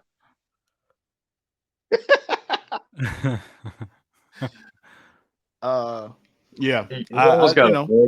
He almost got a 4th off. He did. I thought they were going to give him more love than give him just one F5, though. Well, you got to remember, it's Brock Lesnar fighting black people, and you know how it is with Brock Lesnar fighting black people. That. God damn it! I thought they were gonna break the ring at one point. Like Nah. I knew it wasn't gonna be no ring breaks. And then they had to reassemble the ring, and then all that would have been way too much work. What? Yeah. They got to stop that. Yes. I mean, this was when how Brock Lesnar fights black people, it's so disrespectful. He does not lose to black people. It's been a fucking fact. He not one black person. I mean, Nah, Bobby got a few wins over him. But Bobby beat him because of Roman Reigns. It wasn't like Bobby beat him clean. What Scoot saying is that he's never lost clean. Yeah, I mean, the Rock, disqualification or it was some type of interference. He has not cleanly lost to a black superstar. There was the Rock. Wait, but Shelton Bench? No. Nope. The Colt? No, not Colt. Nope. Big E did. No, damn, no. Nope. Big E did. Nope. Bobby? No. Nope. Kofi? But no. R-Truth? No, damn. Nope. But Leo Rush? No, Leo Rush. You're doing this shit on purpose. But Xavier? No. No. Xavier didn't even run the gauntlet on that one. remember, Big E lost his title in that Fatal 5-Way. He never got a rematch. Before his neck was broken? No. Nope. Booker T? No. I don't know what There's no black person who has beat Brock Lesnar clean. This is a conspiracy. Vontavious Porter? No. Nope. Nope. No. Not a one black superstar has beat Brock Lesnar clean. No. Nope. You about to make me choke on my water. Nope. God. But no Teddy Long. This match was what I expected. Now, this next match, how Jaeger said the women's match, the 6 women's tag match was useless. Oh, dear Lord. This WrestleMania Women's Showcase match. It was Liv Morgan, Raquel Rodriguez versus Natalya and Shotzi versus Ronda and Shayna versus Sonya and Chelsea. I don't know why this match existed. Just could have been SmackDown. For Ronda and Shayna, who are both injured, by the way, to win. Wait, what? You didn't pay attention?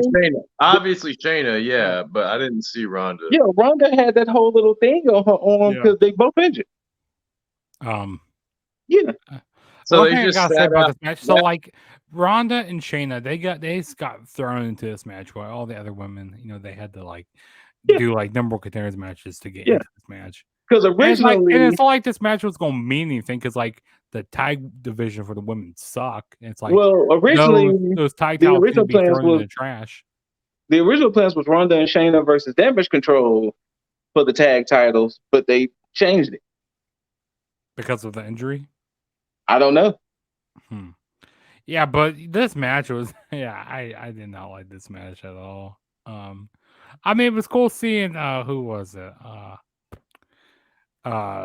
Natalya doing the double sharpshooter. I thought that was cool to match. I thought that was cool to match. I mean, Chelsea Green, she was looking nice out there. I mean, she was looking pretty good. Why was Chelsea Green not with Carmella? I need this answer. I don't know. I don't know if Carmella got injured or what, but many people was wondering what happened with Carmella. It also have a feeling that Liv Morgan, she's going to be turned heel eventually. There's something going on with Carmella, but it's unspecified. They just haven't Yeah. released whatever the reason was. And also, Hopefully, there's rumors Vince isn't trying about to get himself another allegation. Liv joining the Judgment Day as well. I don't know if you guys heard about that, but she No. will possibly join the Judgment Day. Which They don't need anybody else. They're fine. She's They're had fine. she's had too many character changes. Yeah. First, She- and then yeah. Judgment Day doesn't need anybody else. They're perfect as they are. Yes, Mhm. I can agree. I agree. Like I don't want to say it, but I've been hearing some things go around, which we'll talk about around when we get there. But Yeah, Shayna, Ronda win, and then for it. Okay, moving on. Personally speaking, this next match was my favorite match of the whole weekend. We had another beefy boy brawl. match. The man. Intercontinental Championship triple threat. The champ, Gunther, Drew McIntyre, and Sheamus. I also watched AKA commentary during this match. Commentary. Well, hold on, Judge. This match was AKA how much was they paychecks because they was putting each other to too much shit if they didn't get paid handsomely for this. So their chest was looking like hamburger meat. Like, man, my Good God, they would be jeez. like a hamburger. Jesus. Like, that match was Arguably crazy. my favorite match of the whole weekend. You had so Big many. meaty men slapping meat. I'm gonna cut that clip down and then put that on TikTok. Look, Big E is a national treasure for that line forever. Man, like there was so many chops in the match, so many big moves, and like, oh my God, it's crazy. If people who are watching it, they haven't seen this match, they need to go watch this match. Like, my God. Dizzle, what you got on it? There's not much to say. I think with this match, everything that happened, I feel like I expected it. Yeah. I think when you have all the players in motion with this, the only thing I didn't expect was the outcome. Am I mad at it? Same. Nah. I'm not mad at it, but it is but no, it's not, because I said it was gonna be very difficult to redeem Sheamus getting that title, but I think with everything at play, I think you can still make it work. How many days has Gunther been champion? Not enough to beat him. Let me look it up and see. It's got to be at right now. It's probably closer to 400. I think he's still in the threes. It could be mid threes. I think it's like mid threes or something like that. But yeah, you have any more to give on about this match? Yeah, he's at 296. Oh, so he hadn't made it 3 yet. Yeah. Okay. I don't think he's going to beat Honky Tonk Man, but I do think he's going to reign. They might give him to SummerSlam at the most if they're going to have him and Sheamus go at it. Sheamus should have had this spot. Like he should have. He should have definitely had his WrestleMania moment. The fact that even commentary is calling it out, going like Sheamus has like never won the Intercontinental Championship. Mm-hmm. Yeah, because will that make him a Grand Slam champion? Yeah, that will. Yeah, that'll make him Grand Slam if he ever gets the Intercontinental.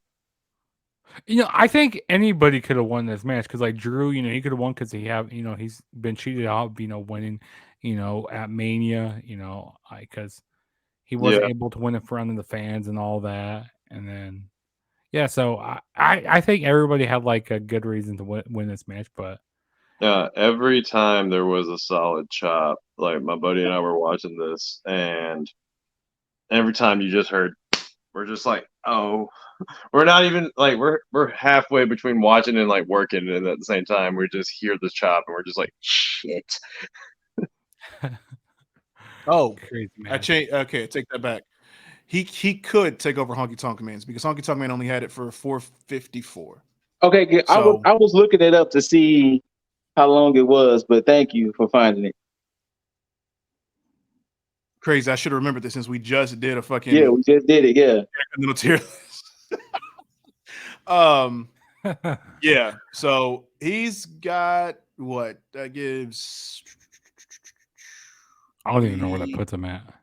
3, 4, about 5-6 months.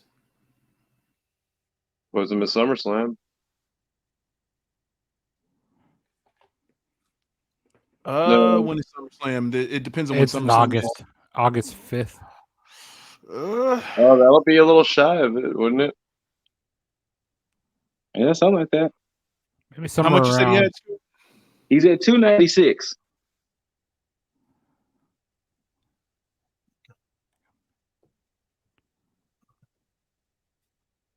I'll say about Survivor Series. Because Macho Man had it for 14 months before he lost it.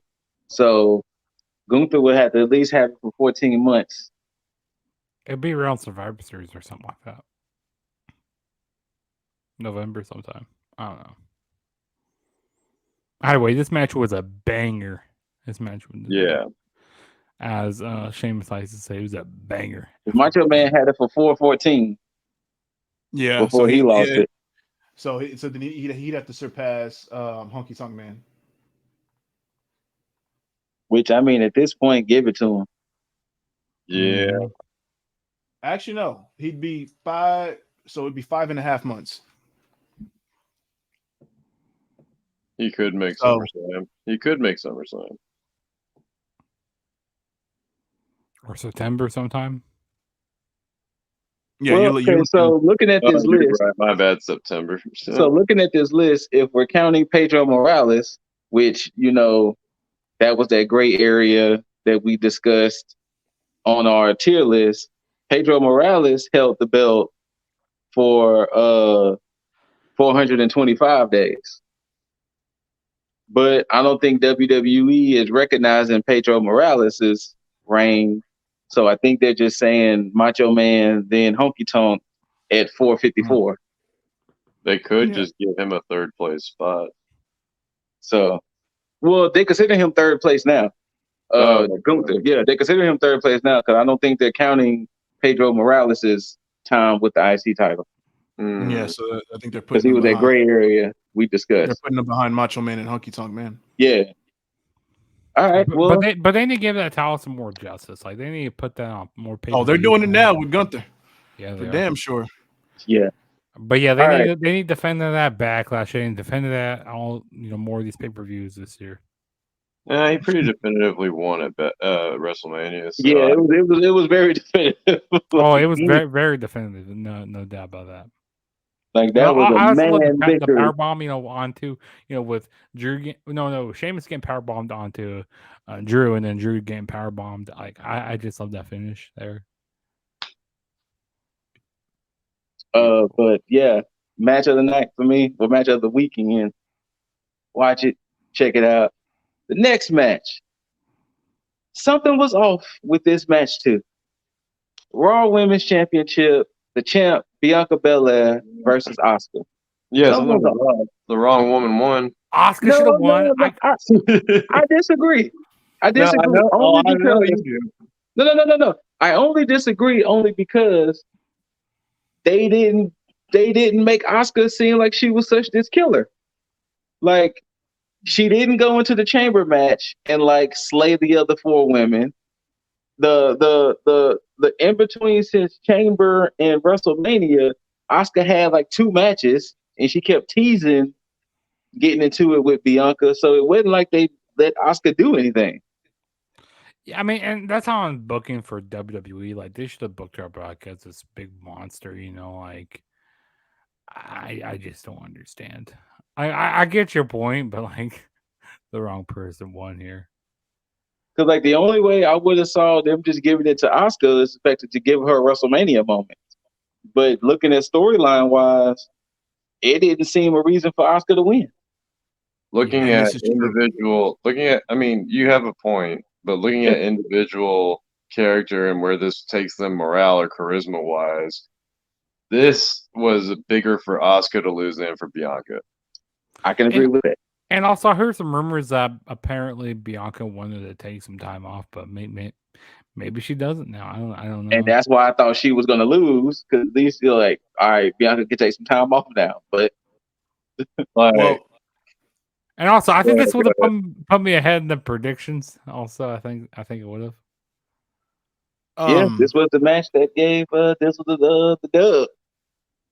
Here's the problem with that is that you have 2 people in a lose-lose situation. This is again why Rhea should have picked Bianca, and why Yes.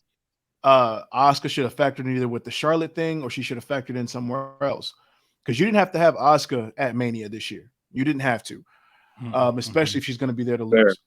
The problem is that if you have Bianca lose or if you have Asuka lose, they both lose in the long run because you don't have a story for either one of them following WrestleMania. You don't have a story for Asuka if she wins, and you don't have a story for her if Asuka loses. Bianca, her retaining, that just adds a notch on her belt, and she gets continue having a dominant reign.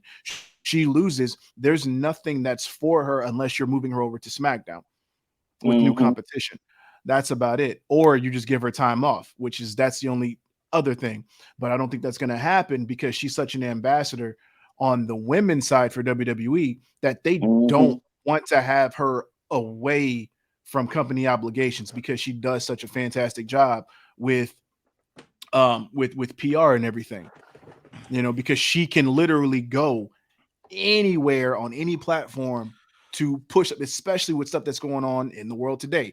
You got the whole female agenda. It works perfectly for her and the company, and she does a fantastic job.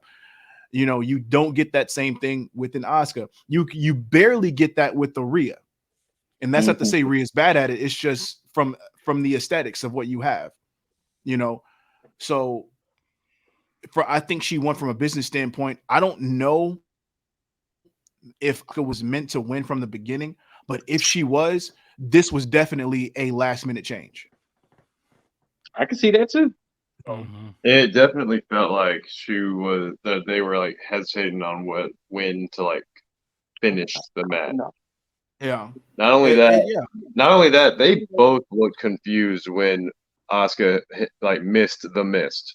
Yeah, Bianca, but she was like frozen, like a deer. She looked like a deer in headlights for a minute. Yeah, Bianca looked at her like, "Oh shit, I missed the spot." Right? She did kind of have that look like, "Oh shit, I was supposed to take that." Yeah, thank you. Yeah, and then she got. But I like that they kind of recovered there, like when she got locked in the cross arm, like when she got locked in the arm bar, and then Bianca reversed it into the KOD. I really like how they did that spot there. Yeah. But yeah, I just felt like there was something off about this match. I don't know what it was. I mean, it was like back and forth a lot, between both women and stuff. But I don't know, I felt like there was something missing. Maybe rushed a little bit. Asuka being a killer. Asuka should have been a killer. Asuka was not Kana in this match. She was not. No, and she should have been. No. Also, I hate Asuka's theme song. I want her to get her old theme back, but yeah. I want to give a shout out to the Compton Divas for performing with Bianca, and I don't know if y'all watched the press conference after Mania, but Triple H gave us the sad news that the little girl who was the contortionist, her mom had passed earlier that day. So when I heard about that, well, I didn't know anything about that, but maybe that's why they let Bianca win as well, to do, give the possibly too. But yeah, true, because Trips was struggling to even get the sentence out, like to get his next few sentences out. But yeah, so definitely thoughts and prayers with her because that's a unbelievable thing to go through that morning and still being like, I'm gonna perform. So those Compton Divas, they really did good. Now, next match. Let's just go back to back. This next match. You know what? The less I say about this match, more. So I'm gonna let y'all take it. Hell in a Cell. Wait, we're versus Demon Finn Balor. We're missing the whole Shane McMahon. Oh, go ahead. If you want to talk about, here's what you say to that one. Ha! That's what you say to that. Yeah, Shane McMahon. He came in the ring, busted his he just busted his ass, and he tore his quad. Oh, that guy up there.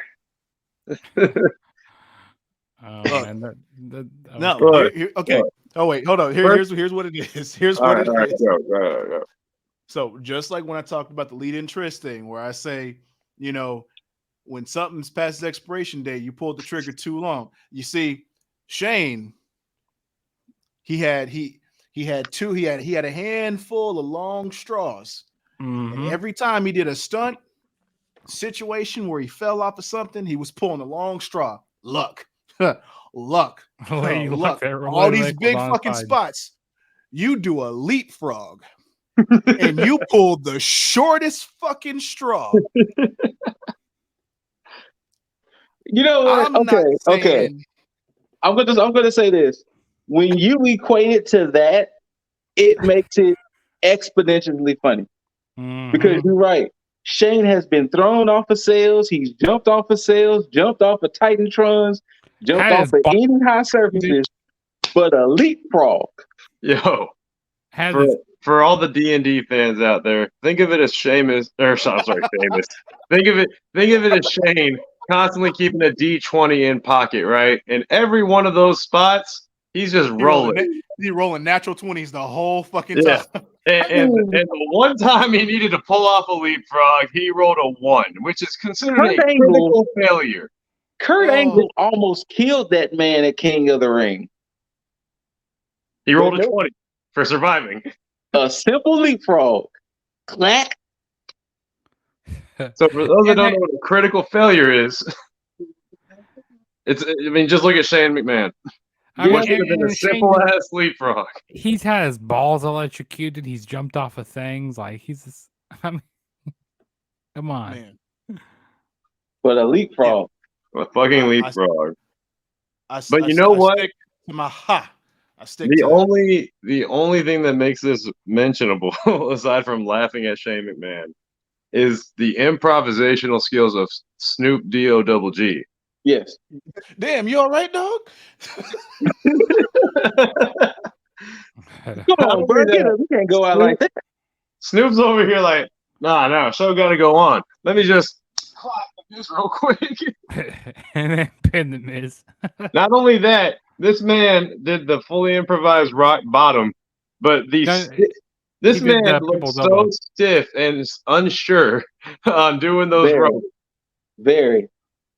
But this is a man that's also done a leapfrog off the top rope. I mean, a half-assed one. I mean, quarter-assed one. Yeah. But, a leapfrog nonetheless. But yeah, so, well, all in all, Snoop beats Miz. Yeah. Now, as far as this match, Edge and Balor. I'm gonna let y'all talk about this one because even thinking about this pissed me off. This match should have been so much better, but fucking Edge threw the edge of a ladder at Finn Balor's fucking scalp, and then cut his head open. Jesus. And then you didn't see any of the blood gushing down because it was all on the top of his head. It was like this fucking long. And then I thought they were gonna have to like change it to like the black for me, make the screen go black because they cut that camera quick. That camera went through. Yeah. Like, no, we can't see. We have to pause the match for a minute. And you had to freaking. I mean, props to Edge for wanting to do something to occupy time, but he's over here looking like a fucking psychopath, just throwing fucking things into the ring. I'm gonna lay the groundwork for a battlefield here that we're not really gonna use. And then they had red steel chairs. They had a purple table. That was fine. But I thought it was funny. And then we get a red face. That's the red stuff we don't need. We don't need that.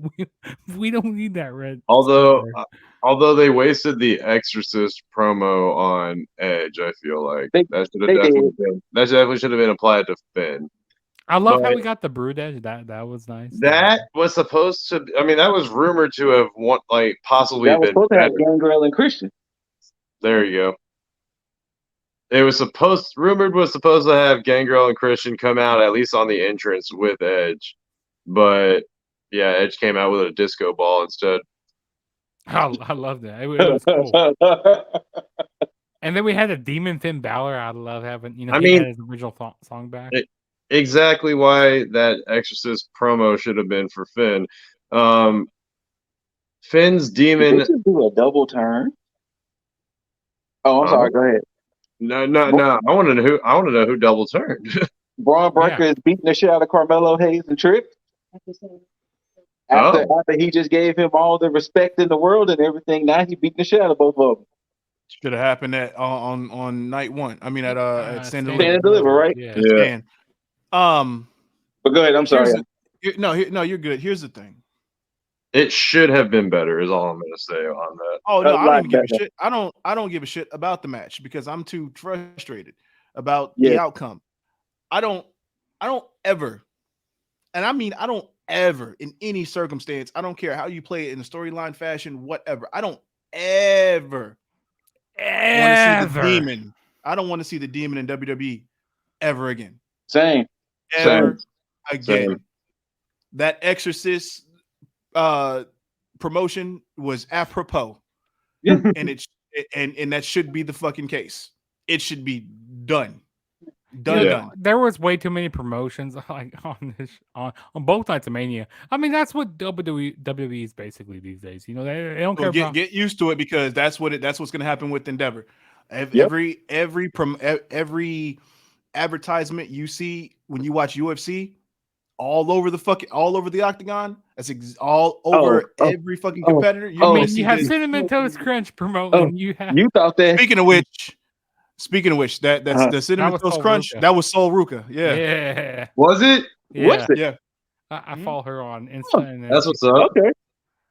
Yeah. But you thought the Cinnamon Toast banners in the Mountain Dew pitch black at Royal Rumble, you thought all that was some. Wait until you get the. Yeah, exactly. He said one of them was Sol Ruka. Shoot, wait till we start getting the body armor gauntlet challenge and the what else? The Snickers on a pole. Snickers presents Andre the Giant. Right? Snickers presents the Andre the Giant Memorial Battle Royal. You're gonna get Ava Raine become women's NXT champion. It's gonna be at the Terramana Takeover. Yep. It's gonna be the Terramana Zola. It's gonna be all of that. The Prime, Prime presents the Every Prime show. is gonna be a freaking promo. I can tell you now, Prime is gonna be all over that Puerto Rico show. Is because it better not be. Oh, yeah. It better not be.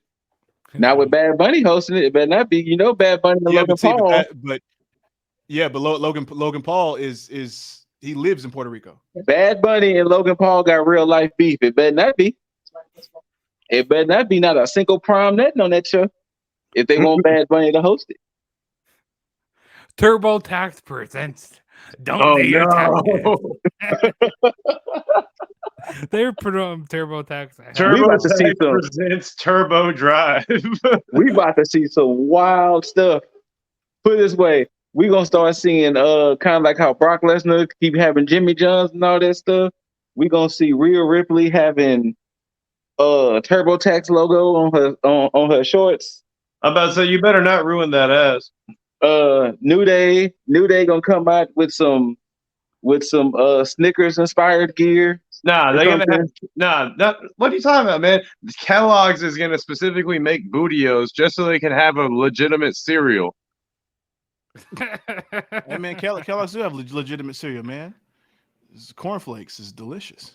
It is delicious, but it's gonna be crazy with Endeavor. But all right, the main event for the undisputed WWE Universal Championship of the Galaxy, the Tribal Chief Roman Reigns versus the American Nightmare Cody Rhodes. I love how Cody Rhodes. Ashley and I was timing this match, and this match legitimately started at 10 o'clock with all the intros and everything. At 10 o'clock is when the bell rung. Damn. Roman has a long fucking entrance. God damn. It's longer than the Undertaker. That ramp did not help. And that ramp did not help. No. Just thank you. If Taker was still wrestling, okay? And we had Taker and Roman again. Oh my God. No. I would cut the TV off. That would have been an eternity ring. That's your legitimate piss break. Exactly. Let me go to the bathroom real quick while they're still coming they're out. still doing entrances? Okay, yeah, I didn't miss anything. You could probably make a quick store run. By the time that's over You could with, probably get around the whole United States. You could go through different states. I'm not gonna lie. I did walk one of my during the entrances. I'm not See? even gonna play. There you go. I made it.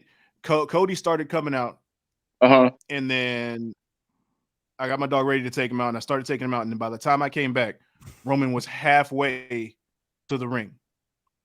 Because Roman had that little symphony part at the beginning. Then he came out, and like I said, he just sauntered. And shout outs to Solo Sikoa, the MVP of that match. The real MVP. Man, look, fantastic match. Mm-hmm. It's not the ending that I would have picked.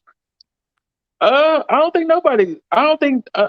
think too many people truly had Roman walking out with the belt. I see where they're going with this. I feel like, and here's my take on this, because a lot of people are pissed off of this, because like a lot of people. I was doing a live stream with my buddy, and like he's like, "Oh, Cody's gonna be winning the match and stuff," and I mean, I get hit my buddy's frustration, with Roman winning. He winning the same way like he always does. You have the ref bumps, you have the Usos get involved, you have Solo get involved in helping him win, winning dirty. I understand that. But looking at it, like from storyline standpoint, I mean, it makes sense to have Roman retain here. Because I mean, you had Cody, he came back last year, he beat Seth Rollins 3 matches, had the injury, and then he came back at the Rumble, and there really hasn't been, I mean, there hasn't been like a whole lot of storyline growth with this. I mean, there's still more to feed off of this. That's why you do that while Cody's the champ. But the point that I was saying is to, I guess, mirror what Lip was saying earlier about missing marks. This is them trying to like drag a dead, I don't want to say a dead horse at this point, but the story was told. It was like, it would have been a complete chapter, like a very well written chapter in the story of WWE. Yeah. To just friggin' close that, to send that off. It would have, honestly, you could have just had Paul Heyman like wandering the halls, like, "Where's my tribal chief?" Like, you could have had him just go into hiding. He said he was trying to take time off anyway. Mm-hmm. You could have you could have the Usos disappear a little bit. You could have just had Paul Heyman managing Solo Sikoa, let him maybe grab a title or two. Mm-hmm. Like there was just, and then even if you wanted to keep Roman on, you could have just had a very pissed off Roman just like beating the shit out of Cody as champ backstage or whatever the hell else. Like, you could just be like, okay, Roman has become unhinged now because he's lost the belt, his family's lost the belt, the bloodline has collapsed, and like his only lifeline right now is fucking Paul Heyman. But also, it kind of gives Cody a little bit more sympathy now, because like, okay, he's lost. I mean, he's lost here. I mean, I feel like they're trying to do like the whole Daniel Bryan type of stuff here, like where he has to get beat down to get built back up. You have to get back to that. You see, but the problem with that comparison to me is that Daniel Bryan was already a smaller individual. He was a guy who was already being like treated as somebody like B+ player as a. He already exactly, but he already naturally had those odds against him. So to beat him down more makes it a greater underdog story. Cody had his sympathy moment when he freaking tore his pec. Like he had the roads to recovery, if you want to give it a pun. But like you could have continued your story with Roman and Cody after he gets the belt off of Roman. You didn't have to have Roman stay champ to continue that story. And I feel like the only reason why that Roman retained and stuff, because like they're trying to get him to that 1,000 day mark. I'm sorry, but the only person who's going to give a fuck about that is Roman. That's true. I don't even think Roman cares, to be honest with you. I highly doubt he does, because the only person he has to beat now is Bruno, and he ain't doing that. No, because the thing is, I mean, if I'm really being honest, I wouldn't be surprised if the Usos wasn't too keen of taking New Day's record so soon. Yeah. It wouldn't surprise me if the New Day would have been like, if the Usos would have been like, damn, really? We gotta we got to take their record so soon. Like they just got it like a few years ago. So it wouldn't surprise me with any of that. Dizzle, I see the wheels turning. What you got over there? Had we done this recap review yesterday, or maybe like yesterday during the day before Raw and all this other shit, I wouldn't have had all the time that I had to kind of marinate on this, and I would have actually agreed with every point, but I have to disagree. Okay. And the reason why I disagree is that if we think about it, and I'm going to start with Cody's standpoint.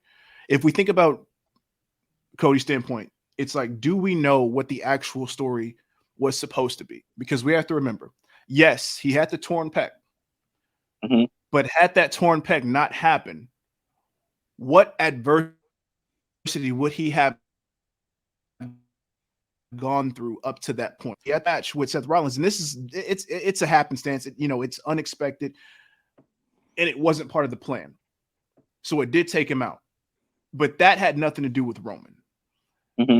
And I think a lot of this has to do with the story with Roman, because if you comparatively speaking, if you have the situation with Sammy, which is why a lot of people wanted Sammy to be the one to take the titles off Roman, because Sammy had been there at ground zero with the bloodline.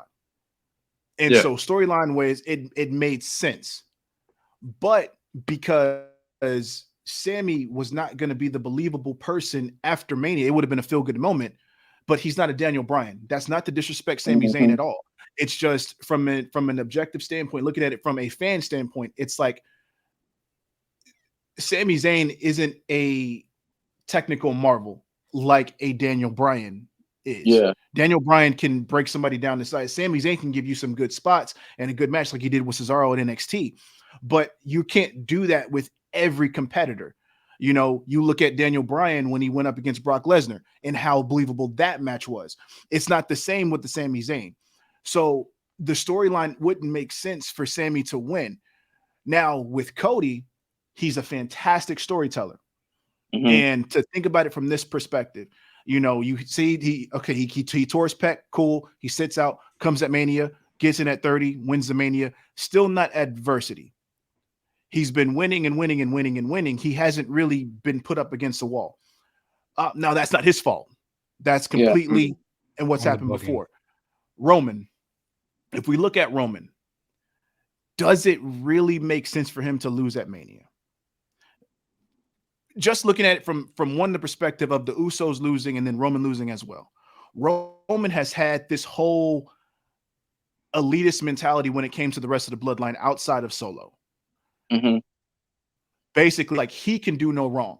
Him losing the same weekend that the Usos losing, that takes everything that he's been doing this whole time and completely water, which means he can't be that dick with his cousins that he has been, because it's like, well, shit, you lost just like we lost. True. This working out for him actually helps Cody, because now you do have the story of, okay, well, now I had you. But if you didn't have them, would you have really had that win? So, and that's why I said I've had time to think about it, because of going on Raw.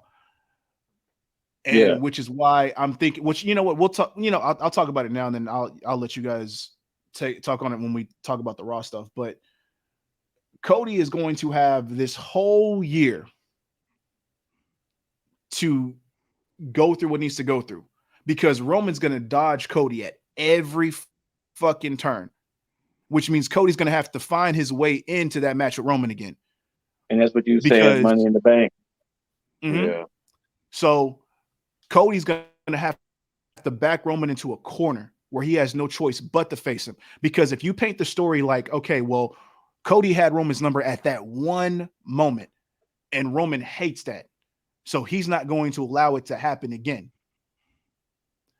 And that's going to be the story. Cody's still going to be the guy to take it. So anybody that's saying Jimmy and Jay going to come back and take that's in the same category as a Sami Zayn.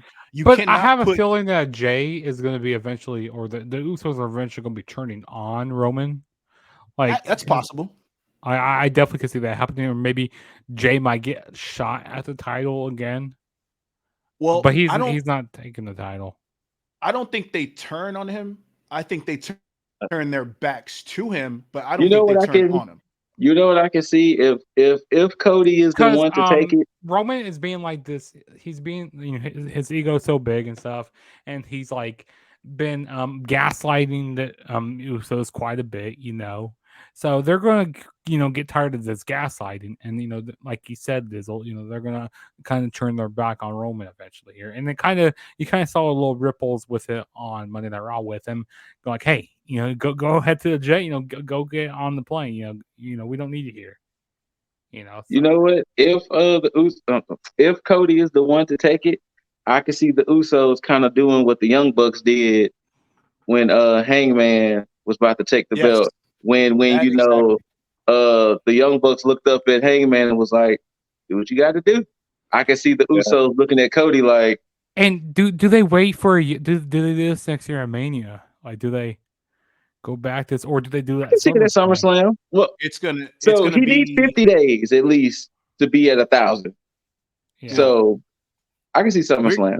it's gonna be it's at either least 6 SummerSlam or months. Mania. It's like, but I don't see him wait until Mania because like seeing that drag on so long. Well, see, this is why I believe what I believe as far as the Money in the Bank stuff, because what you do, you have this at least 6 months. See how this plays out. You put the briefcase on Cody, Yeah. and then you see how everything plays out. Because then at that point, you have a trigger to pull at any fucking point in time. So that means if you don't want to stretch it out all the way to Mania, then you can have Cody pull the trigger sooner than Mania. And he could say, But hey, you know, he goes like, hey, I want to face you right here this time. And not do like a cheap cheap cash in. That but does ultimately, Cody's going to pick Mania for next year. It's either SummerSlam or Mania, but mainly more Mania. Yeah. Because if you have Roman going 3 years strong, being at Mania in the main event and basically defending, you have him go out on a Mania. Sure, I'll be there I'll be in attendance for Mania next year. Oh my god. Oh, I'm definitely going. I'm definitely gonna try to. Also, they're doing this whole Philly? thing for Mountain Dew. Hey, we should all get in on this Mountain Dew thing, like this whole sweepstakes. Get Mountain Dews, like get bottles of them, and we'll see if we can because like you get 4 tickets to go to Mania. Hey, Oh, is that right? They don't want TAG to be great. They don't want us to be great. But wouldn't that be something if you know one of us ends up winning? But all in all, the Tribal Chief came out on top, and the collective hearts was broken. And then every wrestling fan who tuned into Raw hearts was broken because the Raw after Mania was not only lackluster. Not only the Raw after Mania was one of the worst Raw after Manias, this was actually one of the worst Raws. Period. Yes. Oh shit. I This mean, Raw was trash. I saw like the first hour, man. I didn't watch the That's rest. all you. That's so basically you saw the whole segment because it started off with Roman coming out, Cody coming out, Cody basically telling Roman, you know, I almost had you. Like Dizzle said, if it wasn't for your bloodline, I would have had you. And he was like, well, how about a rematch tonight? And Roman was like, ha ha ha ha ha ha. And then they was like, well, how about a tag match? You and Solo versus you. And Paul Heyman put that caveat of whoever comes out there and be your partner, they can never challenge Roman for the titles. And then bum. And here comes Brock because Brock already couldn't challenge Roman anymore. So we got the main event set. Cody Brock versus Solo and Roman. Also, this is why you don't shake Brock Lesnar's hand. This is why you don't shake his hand because you see, came back in 2012. John Cena shook his hand at 5, and then. Well, let's get to it. Let's get to that. To just run down some stuff, we had Omos versus Elias. I can understand what MVP was saying. Have Omos wrestle next time, get his confidence back up. Omos destroys Elias. That match was added that night. Oh, are you kidding me? Interesting. No, I'm dead serious. That match was added that night. Interesting. We get Ray and Theory, which we discussed that, but after the match, Dominic is doing the beatdown. Dominic was doing the beatdown on Ray. Ringside. Theory gets in the. No, sorry, not Theory. Priest gets in Bunny's face saying, why'd you interfere? Dominic gets in Bunny's face like, yeah, what was up with that? Bunny punches Dominic. Priest snatches up Bunny. Bunny gets a beat down, gets a choke slam through the announce table. We already see this. Dominic, Priest versus Bunny and Ray at Backlash is happening. KO and Zayn come out to basically discuss it, how, they won the titles, they want some competition. The Profits come out. They put on a pretty good match. Ultimately, Zayn and KO. Now, that spot didn't go right with Montez taking the stunner, because you could tell he was supposed to stumble into the corner, but I guess his overselling. But Zayn pushes Tez in the corner, takes the haluva kick, 1, 2, 3. Tag champions win. Seth Rollins has the weirdest segment of ever, which apparently they cut his segment. Apparently his segment was cut. Huh? Oh, I'm sure. So he had a whole thing backstage. He had a thing backstage saying, wait, let me go out there and follow the party. So he goes out and everybody's chanting the woes, and then it just goes to commercial break. I remember that. So apparently, whatever he was supposed to do got cut, because when they came back, he was just leaving, and it was like, okay, this is awkward. Yeah. Oh, you're right, because Bobby Lashley, who we forgot to mention, who is your Andre the Giant Memorial Battle Royal winner. That was his consolation prize because he didn't get a chance to go against Bray Wyatt. But Bobby Lashley was in the back saying he wants to fight. Bronson Reed, who actually that wouldn't be a bad little feud, Bronson Reed and Bobby Lashley. But Bronson Reed, Bobby Lashley face off. Then Ali comes, he destroys Ali. Bianca comes out, says her little piece. Rhea comes out, said her piece. Then it awkwardly ends to Liv and Raquel versus Damage Control. Winner gets tag team title shots. Liv and Raquel gets the W. I like the way that they had Raquel kind of eye up Rhea though. Yeah. Now that I did like. Miz comes out, jaw jacking, blah blah blah. Riddle is debuting back. He comes out, beat up the Miz, going about the business. Then we get our main event: Cody Rhodes, Brock Lesnar versus Roman and Solo. I knew something should have been up. The fact that Roman and Solo came out first, but they never do. Yeah, so they came out. Brock Cody comes out, and right when the match was about to start, Brock turns Cody around, hits him with an F5, and proceeds to just beat the shit out of Cody Rhodes for about 10 minutes. 10 minutes of airtime still left, and Brock just beating the shit out of Cody Rhodes. My buddy again, he was live streaming Raw last night when Brock beat down Cody. He goes like, "I'm done with this shit." He goes like, "I'm done." He cut off his stream. He says, "I'm done," and he said that he was done. But the night before, he said that he's done with wrestling. He goes like, "I hate the way they're booking Roman," and he's saying that he's going to jump over the barricade. And my buddy, his name's Leo. He's from Houston. He's from you guys' city. Mm-hmm. I go like, dude, you're not going to be able to put your hands on Roman. They're gonna the security's going to grab you before you try to jump over that barricade. Technically, at Night of Champions here in Houston, that dude that jumped in the ring with Roman and Mox with the bulletproof vest on before Jericho came out. Yes, he stood shoulder to shoulder with them for quite a bit before they dragged him out the ring. Did. So it's possible. Yes, Leo, if you're watching this, man, take a shot. Take a shot. Don't encourage that. But I mean, they're coming. I mean, WWE's coming to Houston in July. Yeah, I was saying in July they coming. Yeah, but it'll be good TV. Shoot your shot, man. But yeah, Raw after Mania was terrible. Yeah, Why it's the bad. fuck? I was like, so where does this put Cody? So it's kind of like what Dizzle said. They want Cody to run the gauntlet back to Roman. Yeah, So exactly. what better way to deter Cody than to give him a challenge like Brock? Yeah, so our backlash from backlash from Yeah, most likely Backlash in Puerto Rico. We're going to get Brock, Cody, and then from that, June gives us I forgot what pre-PLE is in June. Oh, Extreme Rules, I think. No, Extreme Rules is October. they move Extreme Rules. What I is forgot what it? PLE is in June, but then July, Money in the Bank. Oh, we also SummerSlam. have King of the Ring as well. King of the in Ring, May. I think, is the June PLE. No, that's in May. Also, we got 2 pay-per-views in May. Oh, we got 2 of them. Oh, I was like, yeah, got early May and late May. What is the pay-per-view that's in May? I mean June. June. Oh my god, this is gonna bug me now. It's not Money in the Bank because Money in the Bank's in July. Yeah, Money in the Bank is July.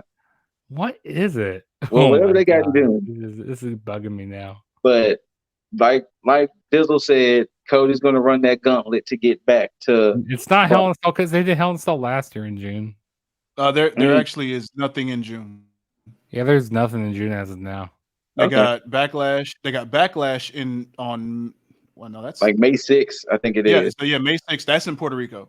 Yeah. And then you have King of the Ring. That's in Saudi Arabia. King and Queen of the Ring. Yeah. And then on July 1st is Money in the Bank. Okay. And that's in London. Yep. Yes, there's nothing. And then SummerSlam in August. So, yeah. So they're gonna have Cody run that gauntlet to get back to Roman. Shoot, and I see they got NXT Battleground in May. Damn, we got a lot of pay-per-views in May to watch. Jesus. And then of course he got Double or Nothing for AEW, but I digress. That's gonna be the thing to slap them in the face. Yes. But Tony Khan. Tony Khan. Man. You have a chance to make the most of AEW in this low point of WWE. Yep. You need to make sure that every Dynamite, every Rampage, every Battle of the Belts that you got between here and Double or Nothing,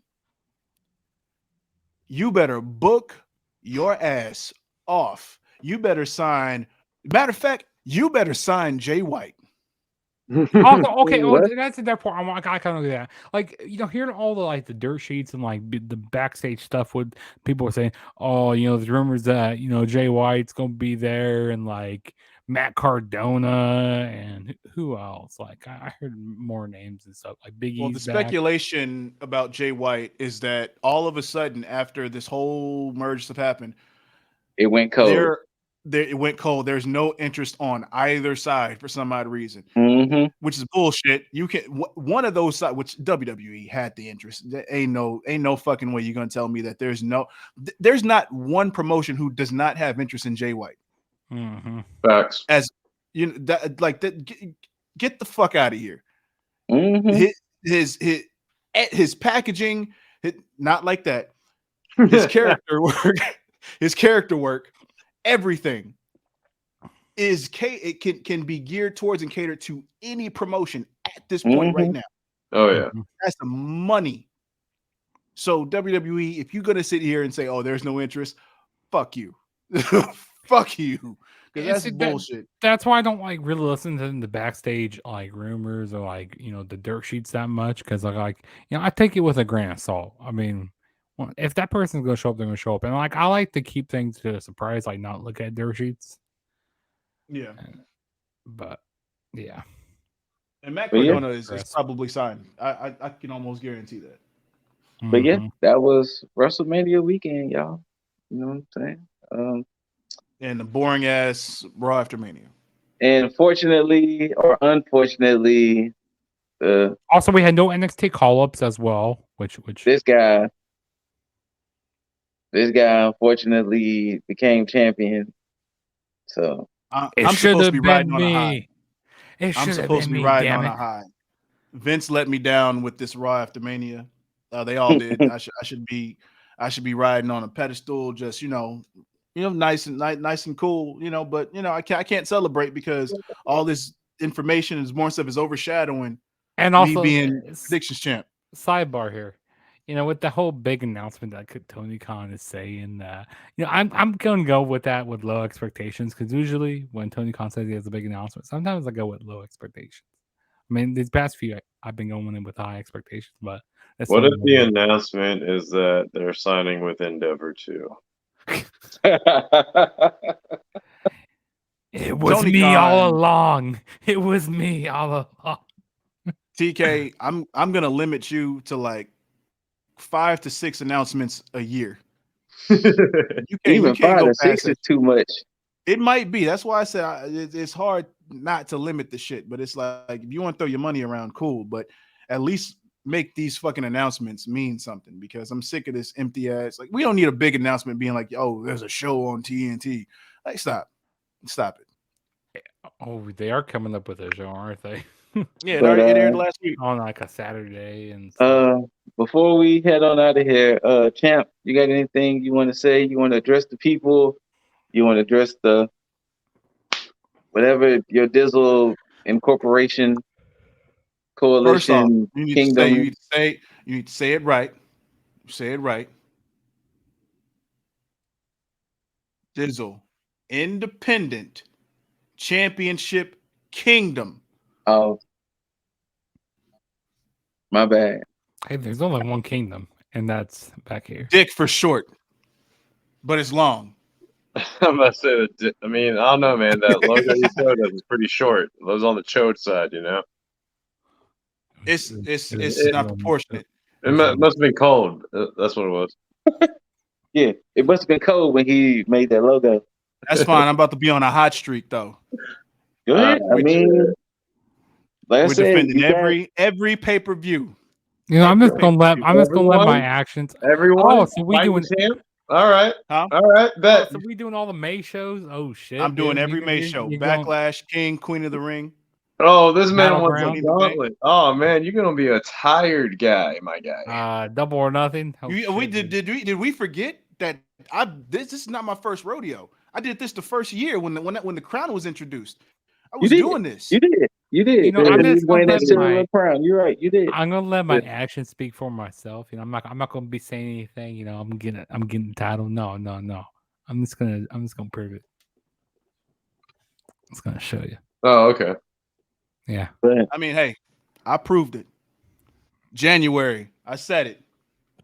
The proof is in the pudding. Or it's okay. It's okay, man, because apparently now in my 3 reigns, the evidence has shown that whenever I win, there's never any question about it. So it's okay. I'll take my wins when I get them, and you know what? I'll be on that board. No worries. Hey, it should have been me. It should have been me who won it. I'll admit you did propose the idea of changing a prediction. Putting concrete, putting matches. Well, I wasn't even at home watching, so I didn't even know the results of anything. So I got, you know what? Let me change this before the match started. But even if you wouldn't have changed that prediction, it still would have came to Bianca and Asuka. Yeah, and if so it still would have came to that regardless. Yeah, that's true. But Dizzle, go ahead and sign us out, good sir. Go ahead. All right. Go ahead and ride us out, champ. Whether you loved it, hate it, don't forget to rate it, thumbs up, thumbs down. Leave all your comments, concerns, questions down below. Leave all your adulations and your praises for the champ down here as well. But as always, make sure you hit that notification bell, subscribe, tag that subscribe button over and over and over. Exactly. Thank you, Loki. But as always, as I give a too sweet to my bros. Bada, bada, bada, bada, bada, bada, bada, bada. Whoop, bam. And as always, until you hear these immaculate voices and see these handsome faces, we bid you all adieu, a farewell, and all that good shit. And until next time, you beautiful, beautiful, beautiful mother effers, tag the fucketh out. Dollars make a way to make a change. Gotta be insane to make those same mistakes again. So I'm switching lane to lane.